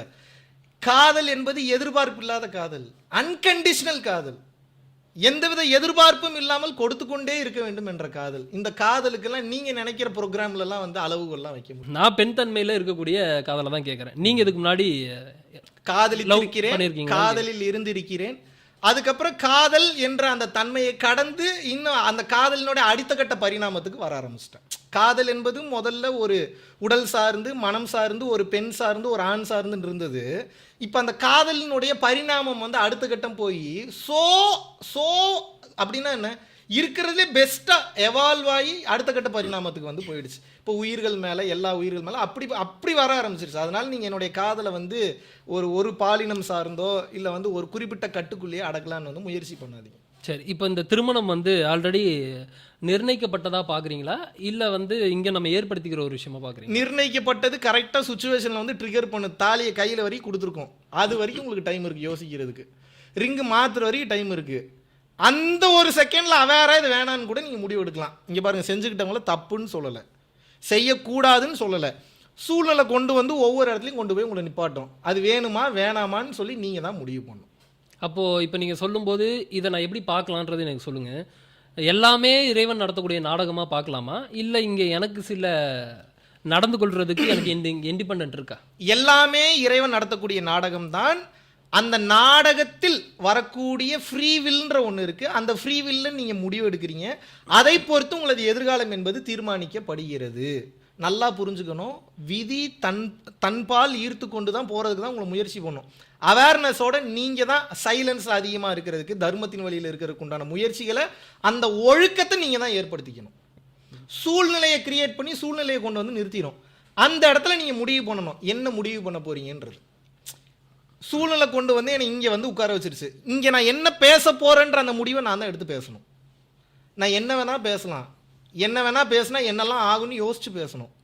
இல்லாட்டினா என்ன வேணால் பேசி என்ன வேணால் ஆகிறதுக்கு உண்டான விஷயத்துக்கு உண்டான அந்த முழுமுதற் கான்சிக்வன்சஸை நான் தான் அனுபவிக்கணும். சூழ்நிலையை இப்போ விதி கிரியேட் பண்ணிருச்சு. இந்த விதியில் நான் என்ன பேச போகிறேன்றது என்னோட ஃப்ரீவில். இது கிளியராக இருக்கா உங்களுக்கு? புரியுது. ஒவ்வொரு சூழ்நிலையும் கிரியேட் பண்ணி கொண்டு வந்து விட்டுரும். விடும்போது உங்கள் ஃப்ரீவில்ல நீங்கள் முடிவு எடுக்கணும், சரியான முடிவு எடுக்கணும். ஒருவேளை தப்பான முடிவு எடுத்தாலும் பரவாயில்ல, இறைவன்கிட்ட சரண்டர் பண்ணிருங்க, தப்பான முடிவும் சரியாக மாறிவிடும். தப்பான முடிவுன்றது நான் எப்படி தெரிஞ்சு? இந்த உலகத்துல அது ரொம்ப கஷ்டம். சரியான முடிவு என்ன பொறுத்தவரைக்கும் சரியான முடிவு தப்பான முடிவுலாம் இல்லை. தர்மம் சார்ந்த முடிவு, அறம் சார்ந்த முடிவு, பிற உயிர்களை காயப்படுத்தாத முடிவு, பிற உயிருக்கு நலம் சார்கின்ற அந்த ஒரு முடிவை எடுத்துருவேன். அந்த முடிவை எடுத்ததுக்கு அப்புறம் அது நல்லது வந்தாலும் சரி கெட்டது வந்தாலும் சரி நான் ஏற்றுப்பேன். அப்படி இருக்கிறதுனால நான் நிம்மதியாக இருக்கேன். இப்போ இது எப்படின்னா, வருவதை கண்டு மயங்காமலும் போவதை கண்டு கலங்காமலும், ரெண்டுமே அந்த நியூட்ராலிட்டி ஸ்டேட்டில் இருக்கிறதுனால எதுவுமே என்னை பாதிக்கிறது கிடையாது. சரி, இதை நான் இப்படி பார்க்கலாமா? அதாவது இப்போ ஒரு பெண்ணை திருமணம் செய்கிறோம் அப்படின்னா, அவங்களுக்கும் எனக்கும் இதுக்கு முன்னாடி முடிக்க வேண்டிய ஒரு பந்தம் இருக்கு, அதனால இந்த ஜென்மத்தில் இது எல்லாமே மாயை தான். நீங்கள் அப்படி உங்களை நீங்களே ஏமாத்திக்கிறீங்க. அதை மாயை அப்படி தான் விளையாடும். உங்களை நான் கல்யாணம் பண்ணிக்கிங்கன்னு சொல்லலை, பண்ணிக்க வேண்டான்னு சொல்லலை, பண்ணிக்கணுமா வேணாமான்ற முடிவை நீங்கள் எடுத்துக்கங்கன்ற. எப்பயுமே அந்த ஒரு பந்தம் இருக்குது, அப்படி இருக்குது, இப்படி இருக்குது. நம்மளுடைய மோட்சமே அந்த பெண்ணினுடைய முதுகெலும்பு தண்டுக்குள்ளே தான் இருக்குது. அது இரண்டும் இணைந்தால்தான் அதுலேருந்து, அதெல்லாம் ஒரு மண்ணாங்கட்டியும் கிடையாது. ரொம்ப தெளிவாக சொல்லிட்டாங்க. ஆண் தன்மையும் பெண் தன்மையும் உனக்குள் இருப்பது வெளியே இருப்பது அல்லன்ட்டாங்க. பெண் என்றாலே மாபெரும் மாயை. பெண்ணுக்கு ஆண் மாயை, ஆணுக்கு பெண் மாயை. உருவமே மாயை, காட்சியே மாயை. அப்போ அந்த இடத்துல இருந்து எனக்கு ஏதோ ஒன்று கிடைக்க போகுதுன்னா ஏமாற்றம் தான் கிடைக்கும். கடைசியில் ஒரு மண்ணாங்கட்டி இல்லை. இவ்வளோ நாள் முட்டைக்கோசை உருக்கி உள்ள என்ன இருக்கும்? என்ன இருக்கும்? வெங்காயம் மாதிரி தான், அப்படியே தான் போய்கிட்டே தான் இருக்கும். என்னங்க இருக்கும் உள்ளுக்குள்ள? ஒண்ணுமே இருக்காது. அவ்வளோதாங்க. நீங்கள் அதாங்க பெண். நீங்கள் ஒரு பெண் கிட்ட தேடி போகிற பொருள்ன்றது அவ்வளோதாங்க. நீங்கள் ஒரு பெண் ஒரு ஆண் கிட்ட தேடி போகிற பொருள்ன்றது அவ்வளோதாங்க. ஏமாற்றம் தாங்க மிஞ்சாங்க, ஒன்றும் இல்லைங்க. சரி, ஆனால் நீங்கள் ஏகப்பட்ட இடத்துல பதிவு பண்ணதை பார்த்துருக்கேன். இந்த உலகத்தில் எதுவுமே ஆக்சிடென்ட் இல்லை, எல்லாமே ஆல்ரெடி நிர்ணயிக்கப்பட்டதுன்னு சொல்லி. இந்த உலகத்தில் எதுவுமே கோ இன்சிடென்ட்னு ஒன்று இல்லை. எல்லாமே சிறப்பாக மிகச்சரியாக அதே தான். இப்போ அதே பதில் தான். சூழ்நிலை கொண்டு வந்து நிறுத்தும். உங்கள் வில் பவரில் நீங்கள் முடிவு எடுக்கணும். உங்கள் ஃப்ரீ வில்ல நீங்கள் முடிவு எடுக்கணும், வேணுமா வேணாமான்ற முடிவை. அந்த முடிவை அறம் சார்ந்து தர்மம் சார்ந்து எடுக்கணும். தன்னை முன்னிறுத்திக்காமல் எடுக்கணும். அந்த ஈகோ சார்ந்து எடுக்கக்கூடாது. அப்படி நீங்கள் எடுத்தீங்கன்னா தப்பிச்சுக்கிட்டே வருவீங்க. கர்மாலேருந்து அந்த லூப்லேருந்து நீங்கள் விடுபட்டுக்கிட்டே வருவீங்க. கர்மான்றது என்ன? உங்களை ஒரு செயலை செய்ய வைக்க தூண்டக்கூடிய ஒரு விஷயம். அதுக்கு பேர் ட்ராப்னு அர்த்தம். அதுக்கு பேர் என்ன? ட்ராப். அது எந்த மூலியமாக வரும்னே உங்களுக்கு தெரியாது. உங்களை இந்த உலகத்தில் இயங்க வைக்கிறதுக்கு எதெல்லாம் வருதோ அது எல்லாமே ட்ராப். எழுதி வச்சுக்கோங்க. ஏனென்றால் இந்த உலகத்தில் இயங்குவதற்கு ஒன்று இல்லை. அப்படி ஒரு வேலை வெட்டி இல்லாமல் சும்மா உட்கார முடியலன்னா உனக்காக இயங்காமல் பிறருக்காகத்தான் இயங்க வேண்டும். இதுக்கு பேர் கர்ம யோகம். இது நம்ம இந்து மதத்தில் நம்ம பிஜேபிக்காரங்க ரொம்ப அழகாக யூஸ் பண்ணுவாங்க. காரியகர்த்தான்னு சொல்லுவாங்க. நீங்கள் என்ன தான் பிஜேபி கட்சியை வெறுத்தால், நான் பிஜேபி கட்சி சார்ந்தவன் கிடையாது, பட் அவங்க யூஸ் பண்ணக்கூடிய வேர்ட்ஸு, தர்மம் சார்ந்த விஷயங்கள், அந்த காரியகர்த்தான்ற விஷயம், கர்மயோகம், தொண்டும் துறவும், இதெல்லாம் நீங்கள் கவனித்து பாருங்களேன். அந்த ஹியூமனிட்டி அடுத்த கட்டம் கொண்டு போகிறதுக்கு உண்டான அந்த தர்மம் சார்ந்த விஷயங்கள் எல்லாத்தையுமே வச்சுருப்பாங்க. நல்ல ஒரு பிஜேபி காரியகர்த்தாட்ட நீங்கள் போனீங்கன்னா அவங்களுக்குலாம் நிறைய டெஸ்ட்ஸ் இருக்குது. அந்த டெஸ்ட்லாம் பாஸ் பண்ணால் தான் அந்த இடத்துக்கு போக முடியும். தன்னையே அழித்து கொள்வது, தன்னை அழித்து கொண்டாலும் உண்மையை பாதுகாப்பது, பிற உயிர்கள் நலனுக்காக தன்னையே இழப்பது, இந்த மாதிரியான தன்மையெல்லாம் நம்ம சராசரி மனிதனே பழகணும். இதில் ஒரு கட்சிக்காரங்களை, ஒரு ஆர்எஸ்எஸ்ல இருக்கிறவங்க, ஒரு பிஜேபியில் இருக்கிறவங்க தான் இதெல்லாம் பண்ணணுன்றதுல அவசியம் கிடையாது. ஒவ்வொருத்தரும் ஒரு மிகச்சிறந்த காரியகர்த்தாவாக இருக்க வேண்டும். காரியகர்த்தான என்ன? என் காரியம் மட்டும் நடக்கணும், அதுவா காரியகர்த்தா? அப்படி இல்லை. என் காரியம் நிகழவில்லை என்றாலும் பரவாயில்லை, இந்த நாடு நல்லா இருக்கணும், இந்த நாட்டு மக்கள் நல்லா இருக்கணும், அதுக்கு ஒரு தர்மம் இருக்குது, அதுக்கு ஒரு அறம் இருக்குது, அந்த வழியில் செல்ல வேண்டும் என்று இந்த கர்ம யோகியாக வாழ வேண்டும். இல்லை நீங்கள் கர்மயோகியா வாழலனாலும் பரவாயில்ல, இல்லறத்தில் இருக்கீங்களா, துறவிகளுக்கு உணவளிப்பது, துறவரம் சார்ந்தவர்களுக்கு ஹெல்ப் பண்ணுறது, உங்களுடைய வருமானத்தில் தசபாகம், தஸ்னா 10ன்னு அர்த்தம், 10% எடுத்து இந்த சொசைட்டிக்காக நீங்கள் செலவு பண்ணியே ஆகணும். யார் இன்னைக்கு அப்படி பண்ணுறா? பண்ணுறது இல்லை. பண்ணாதான் அந்த குடும்பம் நல்லா இருக்கும், இல்லைன்னா எப்படி நல்லா இருக்கும்? ஏன் அதை பண்ணணுன்றனா ரொம்ப சிம்பிளாக. இது இந்த உலகத்துக்கிட்ட இருந்து நிறைய வாங்குறது எப்பயுமே பாவம் தான். எவ்வளோ கொடுத்தன்ற ஒரு கேள்வி இருக்குல்ல. இந்த மொத்த பிரபஞ்சமும் கொடுத்துட்டு தான் இருக்குது. அப்போ மனிதன் மட்டும் கொடுக்காம எடுத்துக்கிட்டே இருக்கானா, அப்போ இந்த பிரபஞ்சத்திற்கு எதிராகத்தானே செயல்படுகிறான்னு அர்த்தம். அப்போ அதைத்தான் கொடுங்கன்றேன். நீங்கள் அதை கொடுத்தீங்கன்னா இயற்கையோடு ஒத்திசைவில் இருப்பீங்க, இல்லாட்டினா மாட்டிப்பீங்க. இந்த பரம்பொருள் ஃபவுண்டேஷன் மகாவிஷ்ணுவால் இயங்கணுமா, இல்லை மகாவிஷ்ணு இல்லைனாலும் இயங்கணும்னு சொல்லி ஆரம்பிச்சிங்களா? மகாவிஷ்ணு இல்லைனாலும் இயங்கணும் என்று ஆரம்பித்தேன். இப்போ மகாவிஷ்ணு இல்லைனாலும் பரம்பொருள் ஃபவுண்டேஷன்றது நீங்கள் என்ன நினச்சிக்கிறீங்கன்னா, திருப்பூரில் குளத்துப்பாளையத்தில் இருக்கக்கூடிய ஒரு 1/2 ஏக்கரில் இருக்கக்கூடிய ஒரு ஆசிரமம் நினச்சிக்கிறீங்க, வாடகை பில்டிங்னு நினச்சிக்கிறீங்க. அதெல்லாம் பரம்பொருள் ஃபவுண்டேஷன். இவ்வளவு நாள் நான் விர்ச்சுவலி நான் கொடுத்த உபதேசங்கள் பரம்பொருள் ஃபவுண்டேஷன் ஒவ்வொருத்தரோட இதயத்தில் இருக்குது, ஒவ்வொருத்தருடைய மனதில் இருக்குது, ஒவ்வொருத்தருடைய ஆன்மாவில் இருக்குது. இந்த பரம்பொருள் ஃபவுண்டேஷன் இயங்கலைன்னு நினச்சிங்கன்னா அது உங்கள் முட்டாள்தனம். இந்த பரம்பொருள் ஃபவுண்டேஷன்றது இன்று வரைக்கும் என்றுமே நான் விதைத்த உள்ளங்களில் ஒருபோதும் தன் வேலையை தொடர்ந்து இடைவிடாமல் செய்யும் என்பது என் தாழ்மையான கருத்து. So foundation is still working in more souls, in more minds. You get my point right? Okay. அப்போது ஏன் இப்போ பல பேருக்கு கேள்வி என்னன்னா, இயங்கிறது இயங்கிட்டு இருக்க வேண்டியதானே? மகாவிஷ்ணுவால ஒரு விஷயம் கிரியேட் பண்ணியிருக்கு, மகாவிஷ்ணு இல்லைனாலும் இயங்க தான் போகுது. ஏங்க நான் என்ன இல்லை சொல்றேன், நான் முடிச்சிடுறேன். இல்லை நான் முடிச்சிடுறேன், இல்லைன்னா நீங்கள் தப்பாக தான் முடிப்பீங்க. அதனால தான் நான் முடிச்சிடுறேன். சரியா? விருப்பப்பட்டேன், ஆரம்பித்தேன், விருப்பப்பட்ட க்ளோஸ் பண்ணிட்டேன், அவ்வளோதான். ஆரம்பிச்சது. ஆனால் இங்கே ஒரு விஷயத்தை நீங்கள் தடுக்கிற மாதிரி இல்லையா? இப்போ எப்படின்னா, ஃபவுண்டேஷன் ஒன்று கிரியேட் பண்ணிட்டீங்க, மகாவிஷ்ணு இல்லைனாலும் இயங்க தான் போகுது. அப்போ ஒரு விஷயம் இங்கே நல்லா மக்களுக்கு போய் சேர்ந்து மகாவிஷ்ணுவோடைய நோக்கம் என்ன? ஆரம்பிக்கும் போது வயிற்று பசியை நீக்கி பின்பு ஞான பசியை போக்கும். இன்று வரைக்கும் டெய்லி அன்னதானம் போயிட்டு தான் இருக்கு, தெரியுமா உங்களுக்கு? அது என்னால் முடிஞ்ச அளவுக்கு அன்னதானம் வந்து நான் பண்ணிட்டு இருக்கேன். ஓகே, அடுத்து என்ன?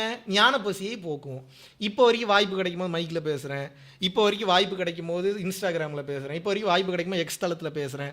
டைரெக்டாக என்னோட நேரடி மனிதர்களை சந்திக்கும் போது அவங்ககிட்ட ஞானத்தை பரப்புகிறேன். பேன் வித்து கம்மியாக இருக்குது, வேலை மட்டும் குறையலை. புரியுதா? நான் ஏன் அவ்வளோ ஸ்ட்ரெஸ் இழுத்து போட்டு ஓடணும்? இல்லை நீங்கள் இல்லைனாலும் இயங்க தானே போகுது, எங்கிட்ட தானே இருக்குன்ற உங்களுக்கு ஏன் அது புரிய மாட்டேங்குது? இல்லை ஆல்ரெடி இப்போ நீங்கள் எல்லாமே சேரிட்டி ஆக்டிவிட்டிஸ்லாம் கட் பண்ணிட்டீங்க. லைக் மக்கள்கிட்ட இருந்து வரக்கூடிய பணத்தெல்லாம் எப்படி நான் கட் பண்ணிட்டேன்னு வந்து இல்லை மக்கள் பணம் மக்கள் கிட்ட இருந்து வரக்கூடிய பணம் வேண்டாம் என்று சொன்னேனே தவிர நான் சேரிட்டியை கட் பண்ணிட்டேன்னு உங்களுக்கு இல்லை இல்லை லைக் மக்கள்கிட்ட இருந்து நேற்று கூட முடியாதவங்களுக்கு ஒரு காலேஜ் ஃபீஸ் கட்ட முடியாத ஒருத்தவங்களுக்கு ஒரு குறிப்பிட்ட தொகை வந்து அனுப்பிச்சு வச்சேன், தெரியுமா உங்களுக்கு? ஒரு 2 நாள் முன்னாடி வந்து பார்த்தீங்கன்னா வீட்டு வாடகை கட்ட முடியாத ஒருத்தவங்களுக்கு வீட்டு வாடகை கட்டுறதுக்கு பணம் கொடுத்தேன், தெரியுமா உங்களுக்கு? ஒரு 10 days முன்னாடி ஒரு மிகப்பெரிய ப்ராப்ளமில் மாட்டிக்கிட்ட ஒருத்தரை எத்திக்கலி, அது போக வந்து பார்த்தீங்கன்னா ஃபினான்ஷியலி அவர் வெளியே கொண்டு வரதுக்கு ஒரு குறிப்பிட்ட சில பல ஆயிரங்களை வந்து நான் கொடுத்தேன், தெரியுமா உங்களுக்கு? இன்னும் நாளைக்கு ஒருத்தருக்கு ஒன்று பண்ண போகிறேன், தெரியுமா உங்களுக்கு என்ன ஏதுன்னு? இப்போ நான் என்ன கேட்குறேன்னா, நீங்களா ஒரு நினச்சிக்கிறது மகாவிஷ்ணு வந்து ஃபவுண்டேஷனை மூடிட்டாருன்னா ஒரு வேலையும் செய்கிறது இல்லை, மகாவிஷ்ணு ஃபவுண்டேஷன் மூடிட்டாருன்னா சேரிட்டி ஆக்டிவிட்டீஸ்லாம் குறைச்சிட்டார். அப்படி இல்லை. கோடி ரூபாய் இருந்தால் கோடி ரூபாய்க்கு தகுந்த மாதிரி உதவி பண்ணுவேன். 1000 ரூபாய் இருந்தால் 1000 ரூபாய் இருக்கிற அந்த ஸ்டேட்மெண்ட் தான் நான் கேட்குறேன். அந்த ஸ்டேட்மெண்ட் இப்போ நீங்கள் ஒரு சில ஆயிரங்களுக்கு நீங்கள் பண்ணியிருக்கீங்க, பட் ஃபவுண்டேஷன் இருந்தால் பல லட்சங்களுக்கு பண்ணியிருக்க முடியும். அது அவசியம் இல்லைன்னு நினைக்கிறேன். அது அவசியம் இல்லைன்னு வந்து அது யாருக்கு அவசியம் இல்லை? மகாவிஷ்ணுக்கு அவசியம் இல்லையா இல்லை மக்களுக்கு அவசியம் இல்லைன்னு? எனக்கு அவசியம் இல்லைன்னு வச்சுக்கோங்களேன். மகாவிஷ்ணுக்கு அவசியம் இல்ல. உண்மையான அருள்நிலை என்பது அமைப்புகள் இல்லாமலேயே இயங்குகிறது. நான் ஒரு கட்டத்துக்கு தலைவரா இல்லை, அது எனக்கு அது கிளியரா புரியுது. இந்த ஒரு விஷயத்தை மட்டும் எனக்கு கிளியர் பண்ணிடுங்க. ஃபவுண்டேஷன் மகாவிஷ்ணுவால் இயங்கலை, மகாவிஷ்ணு அதுக்கு ஒரு காரணமாக இருந்திருக்கிறார். இப்போ மகாவிஷ்ணு இல்லைனாலும் ஃபவுண்டேஷன் இயங்க தான் போகுது. அப்படி தான் நீங்கள் ஸ்டார்ட் பண்ணீங்க. இப்போ நீங்கள் வேண்டாம் அப்படின்னு நீங்கள் நினைக்கலாம். அதை எடுத்துக்கொண்டு போகக்கூடிய பக்குவம் வந்து பார்த்தீங்கன்னா இப்போ இருக்கக்கூடிய மனிதர்களுக்கு இல்லை. ஸோ அதை வந்து அந்த வெயிட்டேஜை கேரி பண்ணி அது கொடுக்கக்கூடிய அந்த ப்ரெஷர்ஸை ஹேண்டில் பண்ணுற அளவுக்கு உங்களுக்கு பார்க்குறதுக்கு 2-3-4 வருஷத்தில் வந்து பார்த்தீங்கன்னா அது ஒரு ரொம்ப எளிமையாக வளர்ந்து வந்த மாதிரி தெரியும். இதோடைய ஸ்ட்ரெஸ் டிப்ரெஷன் வந்து எனக்கு இல்லை, நம்மை சார்ந்தவர்களுக்கு நல்லா புரிஞ்சுக்கணும். நான் ஜாலியாக போகிறேன், நான் ஜாலியாக வர்றேன், ஈஸியாக எல்லா வேலைகளையும் செய்வேன். பட் அங்கே ஒவ்வொரு ஈவெண்ட்டும் நடக்கிறதுக்கு, அது கரெக்டாக நடக்கிறதுக்கு, எனக்கு பிடிச்ச மாதிரி நடக்கிறதுக்கு, அது தர்மத்தின் வழியில் அவ்வளோ சில நேரத்தில் தேவையில்லாத சில இடங்கள்லேருந்து ப்ரெஷர்ஸ் வரும். அதெல்லாம் ஹேண்டில் பண்ணி கொண்டு போகக்கூடிய பக்குவம் நம்மை சார்ந்தவர்களுக்கு இன்னும் முழுதுமாக இல்லை. அது நம்ம இன்னும் அதை இன்னும் பல நபர்களை வந்து இன்னும் நம்ம அதிகப்படுத்தணும். அது இன்னும் தனியான ஸ்பெஷலைஸ்டான ஹெல்ப்லைன் டீம் வந்து நம்ம போடணும். அது ரொம்ப பெரிய வேலை. அது பண்ண முடியாமல் கிடையாது, இப்போவே தகுதித்தான் போடுறாங்க. ஸோ இதவே ஹேண்டில் பண்ண முடியாதவங்களை நீ நம்ம வந்து தேவையில்லாமல் வெயிட்டேஜை நம்ம தூக்கி வச்சோம் அப்படின்னா அந்த வெயிட்டேஜை வந்து ஹேண்டில் பண்ண முடியாது என்பது தாழ்மையான கருத்து. இதை பார்க்குறவங்க ஒரு சில பேர் இல்லை இவர் அவசரப்பட்டுட்டாரு வேற இது யார் வேணாலும் உட்கார்ந்த இடத்துல இருந்து பார்த்துட்டு என்ன வேணால் வாய்க்கிலேயே பேசலாம்.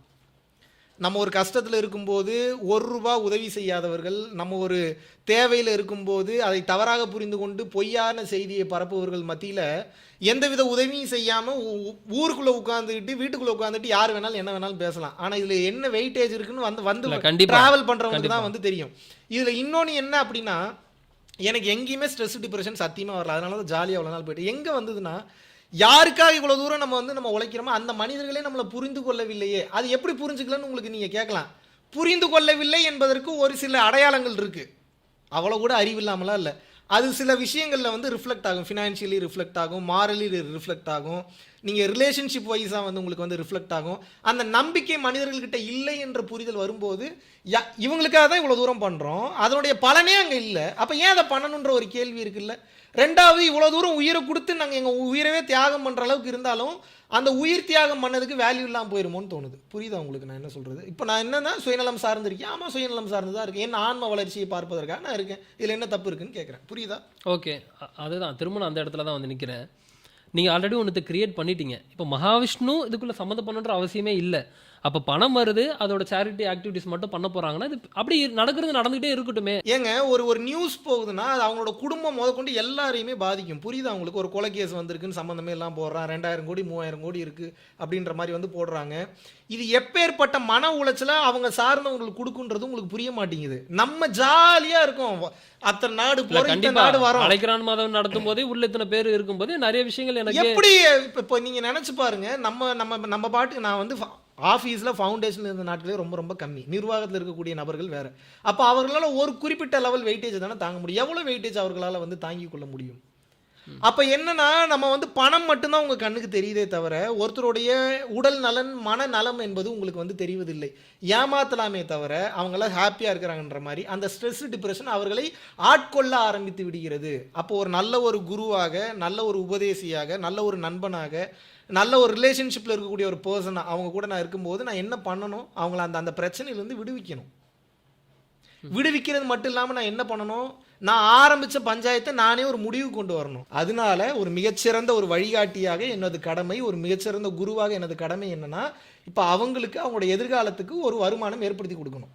குருவின் கருணையை அப்படியே நீங்கள் வச்சுக்கோங்கன்னு சொல்லிட்டேன். இப்போ அவங்களுக்கு வேணுங்கிற அந்த ஹாப்பினஸ், அவங்களுக்கு வேணுங்கிற அந்த வருமானம், அவங்களுக்கு கிடைக்கிற கொஞ்சோண்டு வருமானத்தை வச்சு அவங்க ஆனந்தமாக வாழ்ந்துக்கிறாங்க. அவங்க அப்பேற்பட்ட ஒரு மனிதர்கள் தான். சசியும் சரி, கார்த்தியும் சரி, அதை சார்ந்து இருப்பவர்களும் சரி, இருக்கக்கூடிய வருமானத்தை வைத்து எங்களுக்கு மகாவிஷ்ணு இருந்தால் போதும்னு நினைக்கிறவங்க தானே தவிர ஒருபோதும் பணம் இருந்தால்தான் நாங்கள் வாழ வேண்டும் அப்படின்னு நினைக்கிறவங்க வந்து கிடையாது. இப்போ உங்களுக்கு பதில் கிடைச்சிருக்குன்னு நினைக்கிறேன்.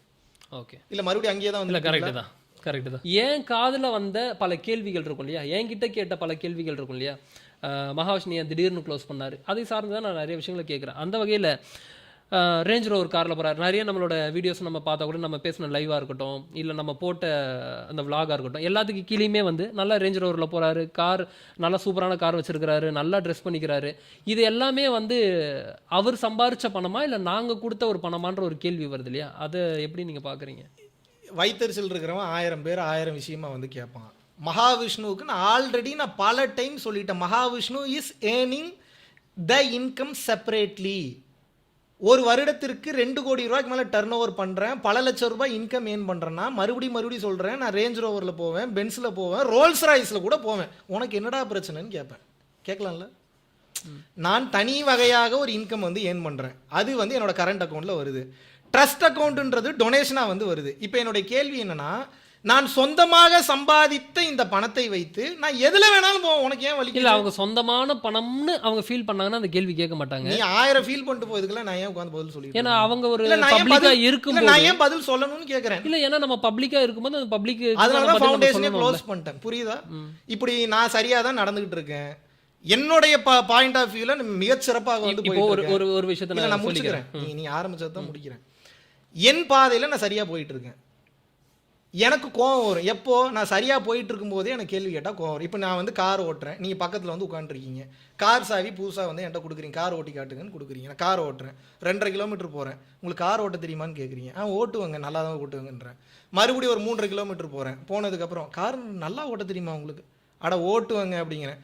மறுபடியும் கொஞ்சம் தூரம் போயிட்டு இருக்கும்போது கார் நல்லா ஓட்டுவீங்களா அப்படின்னா நான் எதுக்கு இந்த கார் ஓட்டணும்னு கேட்குறேன். புரியுதா? காரை கொடுத்தாச்சுன்னா வேலையை பார்த்துட்டு சும்மா உட்காரணும். அது ஸ்ட்ரைட் ஃபார்வர்டாக இருக்கிறவங்களாம் கோவம்லாம் எக்கு தப்பாக வரும். எனக்கு வந்து கோவம் வரும். நீ தேவையில்லாமல் என் கேரக்டரை பற்றி, என்னோட ஆட்டிடியூடை பற்றி, நான் வாழக்கூடிய வாழ்க்கை முறையை பற்றி நீ கேள்வி கேட்குறேன்னு எனக்கு கோவம் வரும். அப்படியெல்லாம் ஃபவுண்டேஷன் நடத்தணும் ஒன்றும் அவசியம் கிடையாது. புரியுதா? அப்படி கேள்வி கேட்கணுன்ட்டு இருந்தால் அது கவர்மெண்ட் இருக்காங்க, அது இப்படி கேள்வி கேட்கணுன்ட்டு இருந்தால் இன்கம் டேக்ஸ் ஆஃபீஸர்ஸ் இருக்காங்க, என்ஃபோர்ஸ்மெண்ட் டைரக்டரேட் இடின்னு சொல்லிட்டு ஒருத்தங்க இருக்காங்க. அவங்க தாராளமாக கேள்வி கேட்கட்டும், பதில் சொல்ல போகிறேன். நான் இவ்வளோ தூரமாக தைரியமாக உட்காந்துருக்கேன்னா பேப்பர்ஸ் கரெக்டாக இல்லாமல் ஒருத்தர் எப்படி உட்காந்துருப்பான்? 1000 பேர் 1008 பேர் விஷயம் வந்து கேட்கலாம். என்னென்னமோ தோணும், ஒருத்தனுக்கு என்னென்னமோ தோணும். இந்த உலகத்தில் ஜெயித்தவனுக்கும் வரலாறு உண்டு, தோற்றவனுக்கும் வரலாறு உண்டு. விமர்சனம் செய்பவனுக்கும் வேடிக்கை பார்ப்பவனுக்கும் வரலாற்றில் ஒரு வரி கூட கிடையாதுன்றது என்னுடைய தாழ்மையான கருத்து. புரியுதா உங்களுக்கு?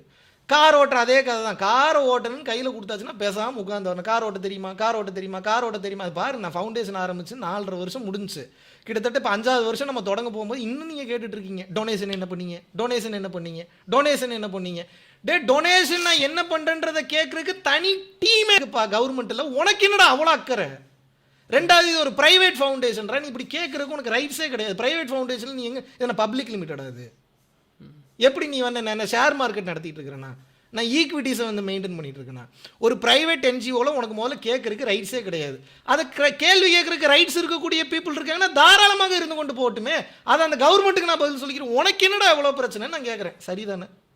சரிதான். மறுபடியும் பப்ளிக்கா போகும்போது ஒரு கேள்வி நிச்சயமா வரும். ஏன்னா நான் டொனேட் பண்றேன், அதனால தான் சரியா நீங்க பண்றீங்களான்னு எனக்கு தெரியணும். ஏன்னா ஆரம்பிக்கும் போது மறுபடியும் சொல்றேன், நீ பப்ளிக்ல நீ என்ன பண்ணிருக்குன்றது முதற்கொண்டு எல்லாமே கவர்மெண்ட் கிட்ட உங்களுக்கு புரியுதா புரியலையா? ட்ரஸ்ட் சம்பந்தமான பீப்புள்னு ஒரு பீப்புள் இருப்பாங்க. அதுக்கு ஒரு தனி டைரக்டரேட்டே இருக்கு. அங்க இருக்கக்கூடிய பீப்புள் தனியா ட்ரஸ்டோடைய ₹1 உள்ள போனதுல இருந்து ₹1 வெளியே வர்ற வரைக்கும் மொத்தத்தையும் அக்கௌண்டிங் பண்ணணும். நீங்க நினைக்கிற மாதிரி இல்ல. ஓகே. சோ இது மக்களோட கேள்வி. ஏகப்பட்ட விஷயங்கள் இது சார்ந்து இருந்தது. இன்னும் 100 வருஷம் கழிச்சாலும் இதே தான் கேட்பாங்க. இவங்க லூசுங்களுக்கு பதில் சொல்றதை விட்டுட்டு ப்ரொடெக்டிவா இந்த நாட்டுக்கு உதவுற மாதிரி உருப்படியா முதல்ல போய் ஒரு 4 பேருக்கு சாப்பாடு போட சொல்லு. முதல்ல இருக்கிற வீட்டுக்கு உண்மையா இருக்க சொல்லு. என்னைய கேள்வி கேட்கறத விட்டுட்டு முதல்ல அவனை யாருன்னு அவனை கேள்வி கேட்க சொல்லு. அவன் வாழ்க்கையில காலையிலேருந்து தூங்குற வரைக்கும் உருப்படியா ஏதாவது வேலையை செய்யறானான்னு அதை பார்க்க சொல்லு. பக்கத்து வீட்டுக்காரனுக்கு உருப்படியா இருக்கிறானா, உன் வீட்டுக்கு உருப்படியா இருக்கியா, முதல்ல நீ எழுதின எத்திக்ஸ்க்கு நீ முதல்ல உருப்படியா உன் வாழ்க்கையில உருப்படுற மாதிரி நடந்துக்கிறியான்னு சொல்லி அவனை பார்க்க சொல்லு. அதை பார்க்கறத விட்டுட்டு அடுத்தவனே வந்து கேள்வி கேட்குற. அதான் சொல்லிட்டேனே, நீ ஒருத்தனை ஒரு கேள்வி கேட்கறனாலே அது அவனை கேட்கல, உன்னை நீயே கேட்டுக்கிற. அது உன்னோட ரிஃப்ளெக்ஷன் தான். நீ எவ்வளோ கேவலமாக கேள்வி கேட்குறன்றதை பொறுத்து நீ எவ்வளோ கேவலமானவன்றது அதில் தெரியுது. ஓகே. இவ்வளவு ஒரு ஆக்ரோஷமான ஒரு பதில். ஆமா, அப்புறம் ஒரே கேள்வியவே 4-5 வருஷமா கேட்டா ஒரு மனுஷனுக்கு பொறுமைன்ற ஒரு எல்லை இருக்குல்ல, அது சரியான வந்து அதையும் தாண்டி அந்த கேள்விக்கு ஏகப்பட்ட இடத்துல வந்து நீங்க பதிலும் கொடுத்துருப்பீங்க. மறுபடியும் அதே கேட்டா அப்புறம் ஆத்திரம் வருமா வராதா? ஸோ இந்த மகாவிஷ்ணுவோட பயணத்துல, இந்த வாழ்க்கை பயணத்துல மகாவிஷ்ணு இந்த ஏஜ்ல அப்படின்னு நீங்க ரொம்ப சூப்பரா பார்த்த ஒரு ஏஜ் அப்படின்றது நிறைய மறந்துருச்சு எனக்கு வாழ்க்கையில நடந்ததெல்லாம். அப்ப அந்த மாதிரிலாம் ஒன்றும் இல்லை, எனக்கு அதெல்லாம் தெரியல. இப்போ இதுதான் எனக்கு வந்து பெஸ்ட்டாக சிறப்பாக வந்து தெரியுது. இந்த மூமெண்ட், இந்த ரியாலிட்டி ரொம்ப உண்மையாக தெரியுது எனக்கு. எனக்கு நிறைய மறந்துருச்சு. மேனேஜ்மெண்ட் பண்ணிட்டு இருந்தீங்க. ஐயோ, அதெல்லாம் நிறைய மறந்துருச்சு திருமாறன், சத்தியமா. நிறைய என்னோட வாழ்க்கையில் ஏகப்பட்ட சம்பவங்கள் ஆக்சுவலாக மறந்துருச்சு. அது ரொம்ப அவசியமாக தேவைப்படுறது மட்டும் அப்பப்போ ஞாபகத்துக்கு வருது. மற்றபடி நிறைய சம்பவங்கள் வந்து மறந்துருச்சு. என் வாழ்க்கையில் எதுவுமே ஞாபகத்தில் இல்லை. உண்மையாகவே சொல்கிறேன், அது நல்லதாக கருதுறேன், நிம்மதியாக இருக்குது. நான் கண்டதெல்லாம் ஞாபகம் வச்சுட்டு இருப்பேன், அதெல்லாம் அப்புறம் மைண்ட் செட்டில் வருதுங்களா. நீங்கள் செய்த ஏதோ ஒரு தர்மம் அப்படின்னு ஒன்று எடுத்துங்க, ரொம்ப என்னோட நெஞ்சு தொட்ட ஒரு தருணம் அப்படியெல்லாம் ஒன்றுமே இல்லையா? எனக்கு ஒவ்வொரு நிமிடமும், எனக்கு ஒவ்வொரு நொடியும் உண்மையாகவே நெஞ்சை தொடுகிறது. ஒவ்வொரு நொடியுமே நான் ஆனந்தமாக தான் வாழ்கிறேன். எனக்கு அந்த மாதிரி நான் இதை பண்ணேன், எனக்கு வந்து அவ்வளோ இன்பத்தை கொடுத்துச்சு, நான் இதை பண்ணேன், எனக்கு அவ்வளோ பெரிய அப்படிலாம் ஒன்றும் இல்லை. எல்லாமே எனக்கு சமமாக தான் இருந்துச்சு. இன்ஃபேக்ட் நான் கொடுக்கும்போதே நான் கரைஞ்சு அதை கொடுக்கறதுனால எனக்கு அது ஞாபகத்தில் கூட இருக்க மாட்டேங்குது. You know it very well, right? Many of the incidents I won't remember at all. ஏன்னா நம்ம ஐஃபோன் கொடுத்த அந்த தருணமாக இருக்கலாம், இல்லை வந்து எவ்வளோ ஒரு செக்யூரிட்டிக்கு 50,000 நிறைய பேர் கேட்குறாங்க, நீ ஏன் ஐஃபோன்லாம் போய் கொடுக்குறீங்க, உங்களுக்கு அறிவு இருக்கா? என்னமோ நீ நினச்சிட்டு போய், எனக்கு தோணுச்சுன்னா ஐஃபோன் கொடுப்பேன், இல்லை வந்து பெரிய டாடா ஏஸ் கார் வாங்கி கொடுப்பேன், இல்லை அதுவும் இல்லை ஹெலிகாப்டரே வாங்கி கொடுக்குறேன் அவ்வளோ காசு இருந்தேன்னா. உனக்கு என்னடா பிரச்சனை? டே, நீ யாரா என் லைஃப்பை வந்து கேள்வி கேட்குறதுக்கு? This is my question. எனக்கு பிடிச்ச மாதிரி என் வாழ்க்கையை வாழ்கிறேன், எவனுக்கு நான் பதில் சொல்லணும்? நான் தனியாக சம்பாதிக்கிறேன், ட்ரஸ்ட் தனியாக சம்பாதிச்சுட்டு இருந்ததுன்னு சொல்லிட்டேன். இப்போ நீங்கள் இப்படிலாம் கேள்வி கேட்பீங்கன்னா ட்ரஸ்ட்டையே மூடுறேன் இந்த சென்ஸ். நீ டொனேஷன் கொடுக்காத, எனக்கு எப்படி இதை நடத்துறதுன்றது தெரியும். எனக்கு பிடிச்ச அளவுக்கு இந்த ஃபவுண்டேஷனை பிடிச்ச லெவலில் நான் என்னமோ பண்ணிட்டு போகிறேன். நீ எதுக்கு பணம் கொடுக்குறேன்? நான் தான் என் ஃபவுண்டேஷன் நடத்துகிறேன். இதுக்கப்புறம் எனக்கு எப்படின்றது வந்து தெரியுமே. நீ அதை பற்றி நீ பண்ணணுன்ற அவசியமே இல்லை. இப்பயும் பாரு, பெரும்பாலான காலகட்டங்களில் அப்போது நம்ம ட்ரஸ்ட் அக்கௌண்ட்டில் பணம் பத்தாதப்ப என்னோட சொந்தமான வருமானத்தை கிட்டத்தட்ட 57 லட்சம் ரூபாய்க்கு மேலே வந்து கொடுத்துருக்கேன். இதெல்லாம் யாருக்குமே வந்து தெரியாது. தெரியலனாலும் இனிமேல் அதை பற்றி கவலை இல்லை. இறைவனுக்கு தெரியும். இறைவனுக்கு பதில் சொன்னால் போதும், அரசாங்கத்துக்கு பதில் சொன்னால் போதும். எனது வேலையை மிகச் சரியாக செய்து விட்டேன், செய்து கொண்டிருக்கிறேன், இனிமேலும் செய்வேன். அது நீங்கள் நினைக்கிற மாதிரி பேண்ட்வித்தில் அளவுகோலில் பண்ணுவோன்னு நினச்சிங்கன்னா அது முடியாது. ரொம்ப சந்தோஷம். ரொம்ப சிறப்பாக அனைத்து கேள்விகளுக்கும் ஏற்றுக்கொள்ளக்கூடிய அளவுக்கான ஒரு பதிலாக இருந்தது. ரொம்ப சந்தோஷம் வந்து கலந்துக்கிட்டீங்க. மீண்டும் இதே மாதிரி வேற ஏதாவது ஒரு வாய்ப்பு இருந்துச்சுன்னா நிச்சயமாக நம்ம சந்திப்போம். Thank you so much. குருவே சரணம். நன்றி, வணக்கம்.